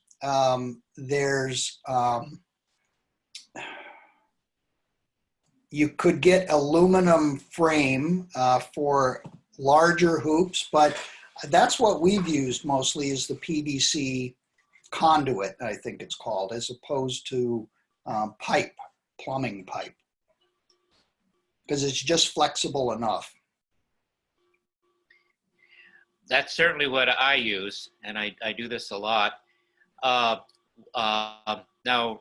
our old friend Rita Armbruster asked goutweed questions, and I'm just going to leave that as we talked about it, but I know one of the best gardeners I know of cried when she discovered her new property had goutweed in it, and for a week she was telling her husband they just had to move. And she's a super successful author of gardening books. So if you have gout, I have goutweed, so let's cry together.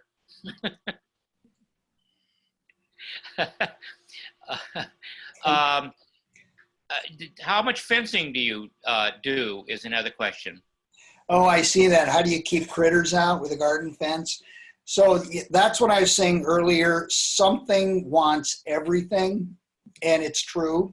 All the way from tall with 4 hooves, like Erin has, deer, all the way down to microscopic things, slugs, everything in between. Something wants everything. So the big annoying ones are the deer, groundhog, rabbits, stuff like that. They can do a lot of damage. I think we just had voles for the first time in our greenhouse this winter. So there's always something new. And how do you try to stay ahead of them? So what we've learned with deer in particular is what they will eat and what they won't eat. So some parts of our garden, we actually use an electric fence. And that's part of the infrastructure. So this is a pretty large garden bed, probably close to 100 feet long, 20, 30 feet wide. And we just fence the whole thing with electric fence, and that works beautifully for them.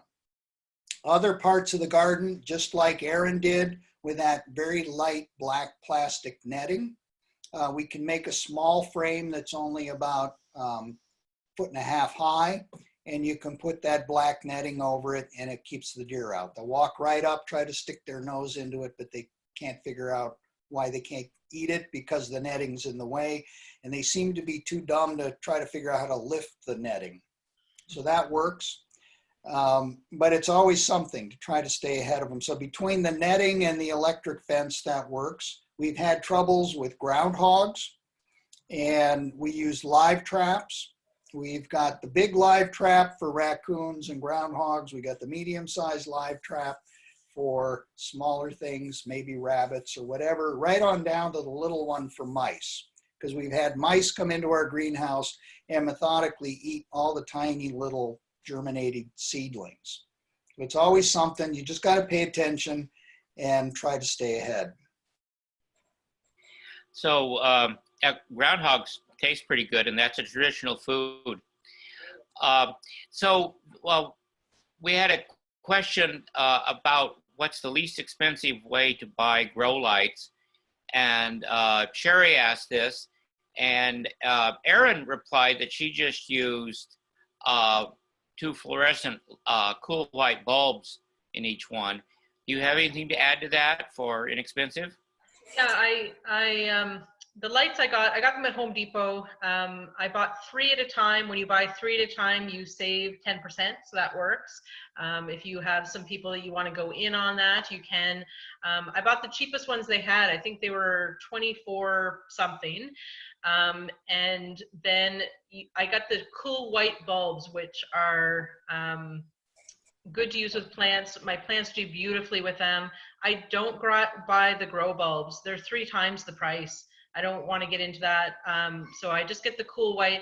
I've been told that you should use 1 cool white and 1 warm for the different wavelengths of light, but I've not had any issues at all with the cool white, so I've just stuck with that. The first year, which was now 3 years ago, that I put the lights in, I'm using the exact same bulbs that I used then, and I have them on 16 hours a day for probably at least 3 months of the year, 4 months of the year, and they're still going strong. So it's the initial expense is higher, but over time it gets lower and lower, and until it's, you know, pennies. So I definitely recommend getting grow lights if you can, of some sort. And mine's a really simple setup. I just use, like I said, I used an old steel shelving unit. You might have something like that. I just wanted the metal just because I was using water. And then I will just say, as a little aside for safety, you're using water around electrical, so be careful. I have watered my lights many times from above, and just with the watering can, and they have not electrocuted me yet.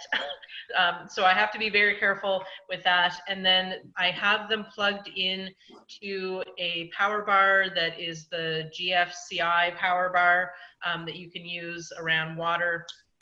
And then that's plugged in a different part of the room into a timer. So the timer just turns them on and off for me, which is great. And you can really set them for any time that you want. So now that I have 3 shelving units going, 2 of them are on one timer and 1 of them is on a second timer. So I can really, you know, I can start some seedlings where I might want to have them 16 hours a day, but then as my tomatoes and cucumbers, if they start getting too big and I want to slow them down a little bit, I can turn it down to 8 hours a day, and then they won't grow as much. So it's the way I do them. Anything to add, Bob? No, if it works for Erin, you've probably got more experience than I do on the grow light end. And you know, it's interesting to me that I keep thinking about this for some reason. The reason plants are green is that's the only wavelength they don't use. So they reflect it back, and that's what we see. So they're primarily using red and blue wavelengths of light. So the cool white is probably giving them the full spectrum. If you put them under LED grow lights that are just the blue and the red, then the plants look weird. There's very little light reflected back, but they're using everything they get. So yeah, Erin, if it works, let's keep doing it. Yeah.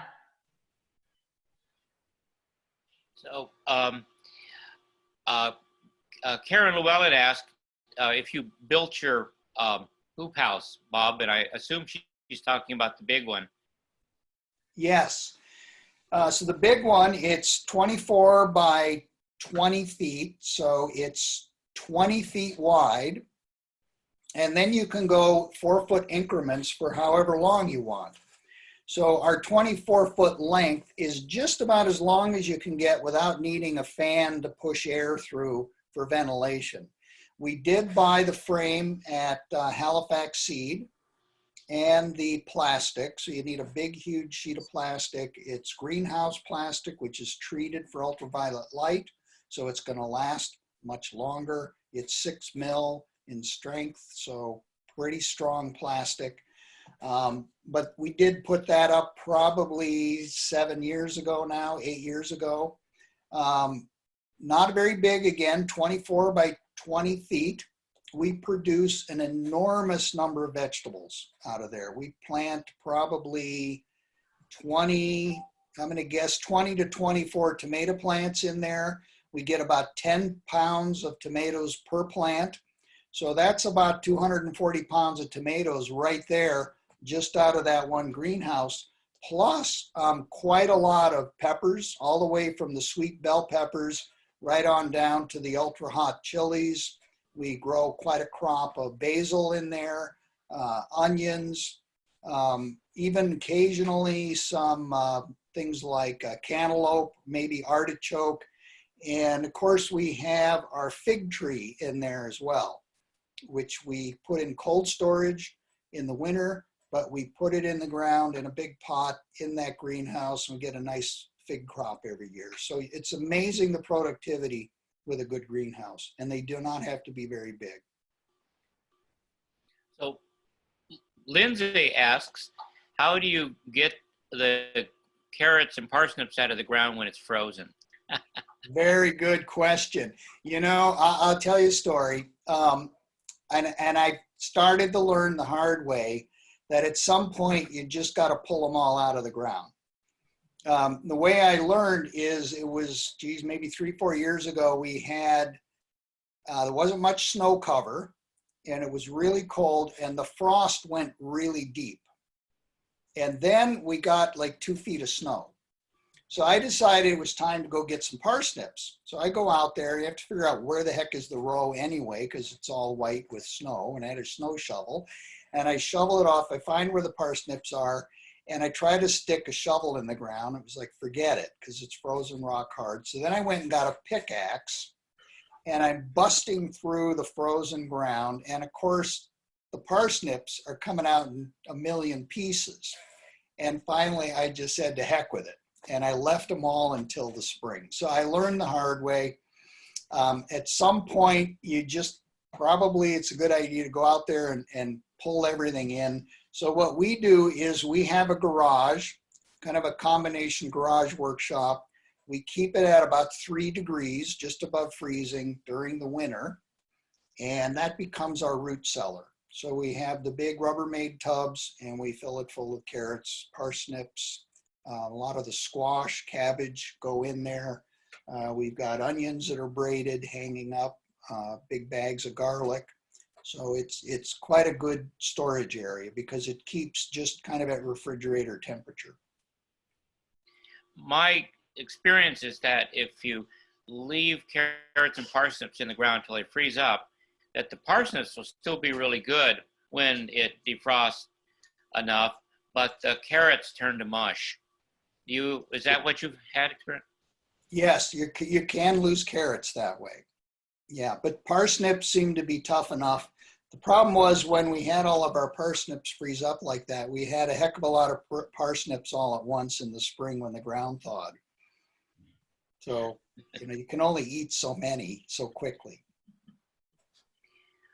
Mel, do you have any questions that are sent in?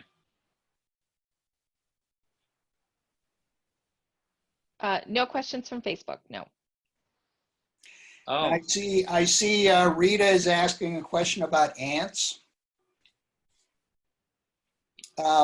Yes, there's ants. And sometimes you come across quite a doozy of an ant colony. Our main problem with ants is sometimes they get into the beehive because, that's what they're going for, the honey. So the only thing I can think of that's non-toxic to deal with ants, it's a little bit brutal, but it works, is you fill up your tea kettle, bring it to a boil, go out there and pour it on the ant colony. You can also mix up a mixture of a boron and pour it right down the hole. And it needs sugar and boron together, and they'll take the sugar with the boron in it and feed to the queens, and that will kill them. Yeah. And that's non-toxic. Boron is a trace metal that we typically need more of than we have here because it washes out of the soil in the rain. So that's not harmful, and it's also used as a wood preservative when it's in high concentrations. And actually, now that you mention it, boron is one of what they call the micronutrients that plants need. There's quite a few micronutrients: manganese, iron, zinc, a few other things. Boron is one of them. So particularly the root crops like boron, rutabaga, turnips in particular. So we actually once, maybe every other year, we'll go around and sprinkle a little bit of borax, the laundry product, a little bit of borax into the gardens where we're growing the root crops. And then the other one is for magnesium, you get Epsom salts. And you can go around, just sprinkle a little bit of Epsom salts in the garden. And you're building more of a depth of the micronutrients. You don't need a lot of it, but occasionally putting some of that in is really good. Does anyone else have any questions? I saw a question from earlier, but I'll answer it now about the netting. They just asked if birds got in the netting, and I have not had one yet. I know that it might someday. I have a pair of leather gloves, so just in case I have to free a bird, I will. But the netting moves quite a bit in the wind because it is windy here, so I think they see it. I've seen birds inside the netting in the beds, not really doing anything, just sitting there, but the netting does not trap birds. So not yet anyway. We'll see. And I've had a couple of birds, small sparrows, I think, in our netting, and I put a glove on. I'm able to hold them. Of course, they're trying to fly away, but if you hold them with their wings next to their body, and then with scissors, I cut away the netting, and then I very carefully cut the netting off them, and they're very happy to fly away.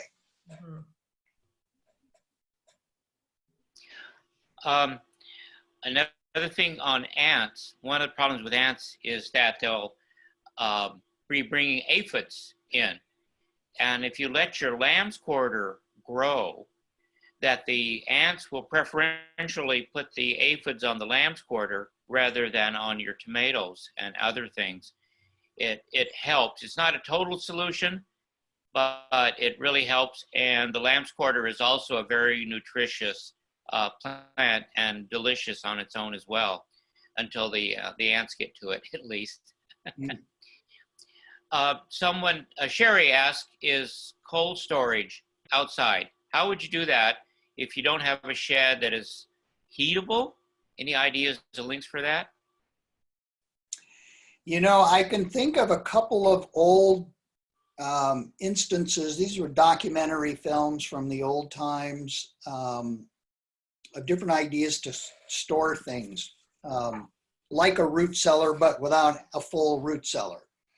One of which is, I'm thinking of, somebody took a barrel and they buried it under the ground, kind of like in a hillside, and they had a little opening, and you could open it up and go in there and put your potatoes and other things in there.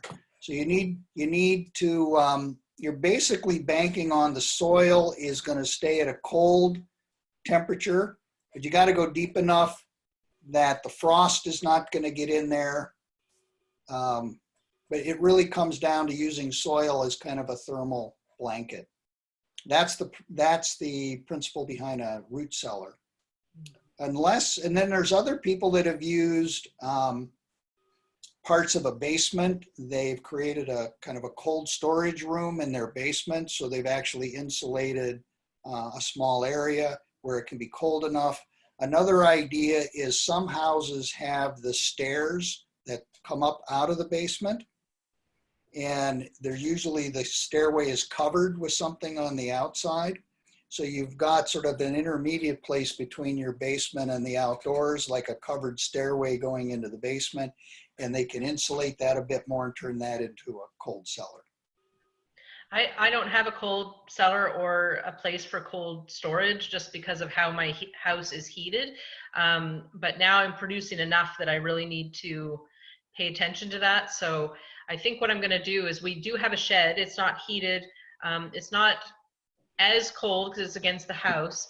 But I think what I might have to do is repurpose some of the Rubbermaid containers that I do have lids for. And I think I'm going to build a styrofoam kind of insulating blanket around it, and then be able to store my potatoes and things like that. Because especially if we get the crop of potatoes, I think we're going to probably have about 200 pounds of potatoes. We are not going to be able to eat all those right away. So we need to figure out some sort of way to store them. So there is room in the shed, and if I figure it out, I'll let you know. It's one of those things that has been on my mind as well.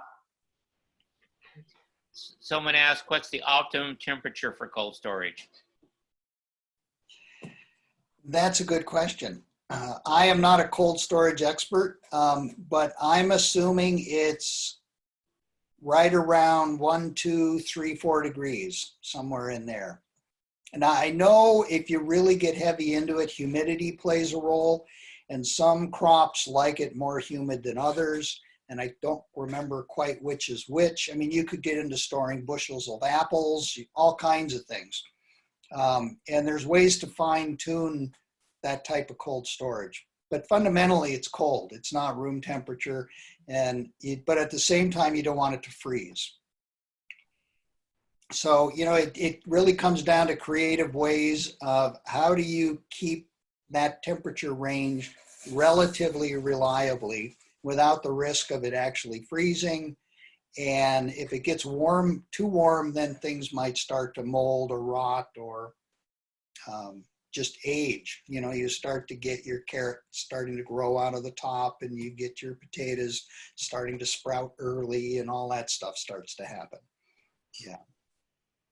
A lot of it's packing them into enough either sand or straw, I think. Yeah. And controlling temperature and humidity. Some of the plans for making one inside a basement included having 2 vent holes to the outside so that air would come in one and go out the other.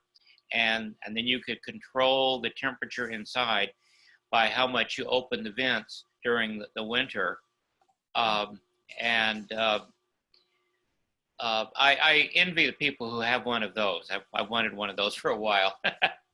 Well, I'm convinced we're coming into an era where we're going to see more and more the old-fashioned root cellars starting to come back into vogue. Our neighbors built one a few years back. Maybe they were ahead of the curve, and I think we're going to start to see more of those. Yeah, or I grew up in a really old house, and their pantry was not insulated. So 2 of the walls were against the house and 2 of the walls were not. And so it was right off the kitchen. It was very cold.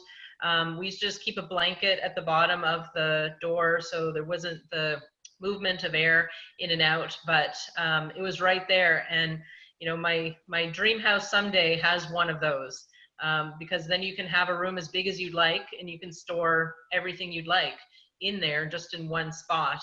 And so it worked really, really well. But like I said, it was an old house. The house now is well over 200 years old. Yeah. So they knew what they were doing back then. Yeah.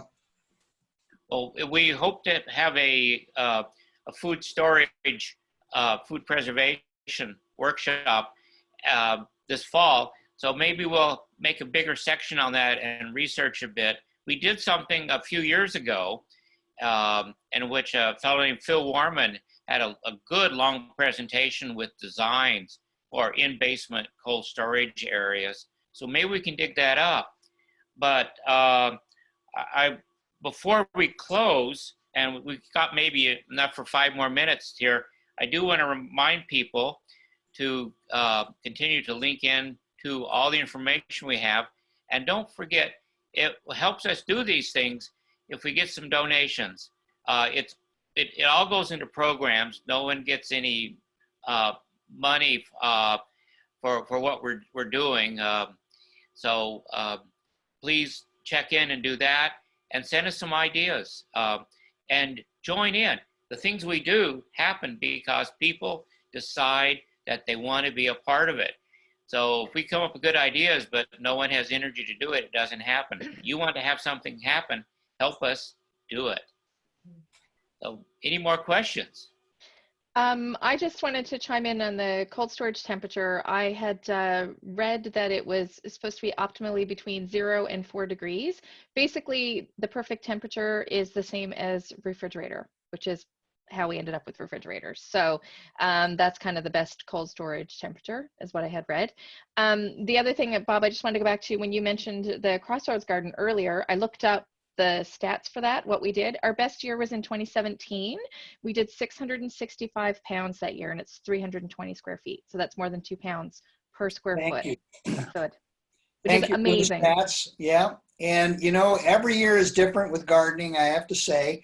I've been gardening for decades. I'm still learning. There's always a new surprise. And that's part of gardening, is paying attention, watching the signs, learning from each one, not getting discouraged, because you're going to lose stuff. Somebody's going to come along and eat something, whatever it is, but not getting discouraged and using it as a learning opportunity. So even with the Crossroads Garden, for the first time, I think it was 2 years ago, the potato beetle found our potatoes. You know, it wasn't a question of if, it was probably a question of when they finally figured out, oh, hey, there's potatoes over here out in the middle of nowhere, and you know. And so then what we're going to do, we're not going to grow potatoes this coming year. The food bank, you know, that's probably one of their choice vegetables, but we're not going to grow potatoes. The potato beetles are going to get completely discouraged, go somewhere else, and then hopefully we lose the potato beetles. And we've had to do that for a few other things. The beets and the Swiss chard picked up a fungus, a leaf fungus. And online it says you got to let that rest for 2 years before all the fungal spores are gone. So that's part of also rotating crops, which I didn't mention. It's always a good practice, never grow the same thing in the same spot twice in a row, unless you're doing a significant turnover of the soil that's there. Because that way you keep your garden hygiene at its optimal, if there is such a thing. Yeah, your garden health.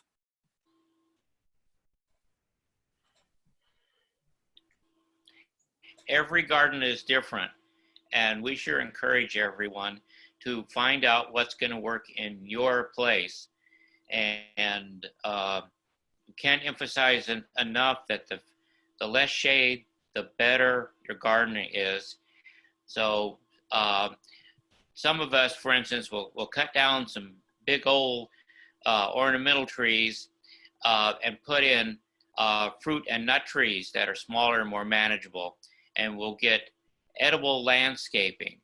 So we encourage people to do that. It's not a sin to manage your trees so that they're productive, and that used to be the case throughout the world. So I think we're just about out of time. So unless there's any burning question that shows up, we'll close this down. My goodness, a great blue heron flew right in front of my window right now. So yeah, so please join us, tell people about it, come to the Facebook page and see the presentation again, and know that it takes years to build up to something like Bob's, even with his science and gardening background. When he first moved out to the Bay, it was a small garden, and it just grew bit by bit by bit. So it's just as an encouragement. I didn't do anything different than what Erin is doing. You add a little bit more every year. That's all it takes. And next, 5-10 years later, you've got a major production going on. Yes. Well, thank you to Erin for joining us and talking about the urban gardening. And thank you, Bob, for telling about the small suburban farmstead. And thank you, everyone, for joining in. And we hope to see you soon. Come to our birthday party, the 9th. That's going to be on June 14th. And if you leave your name now, we can still fit you in for the Crossroads Educational Garden. Well, we need lots of volunteers for that. Thanks so much. Bye-bye. Thank you, David. Bye, thank you.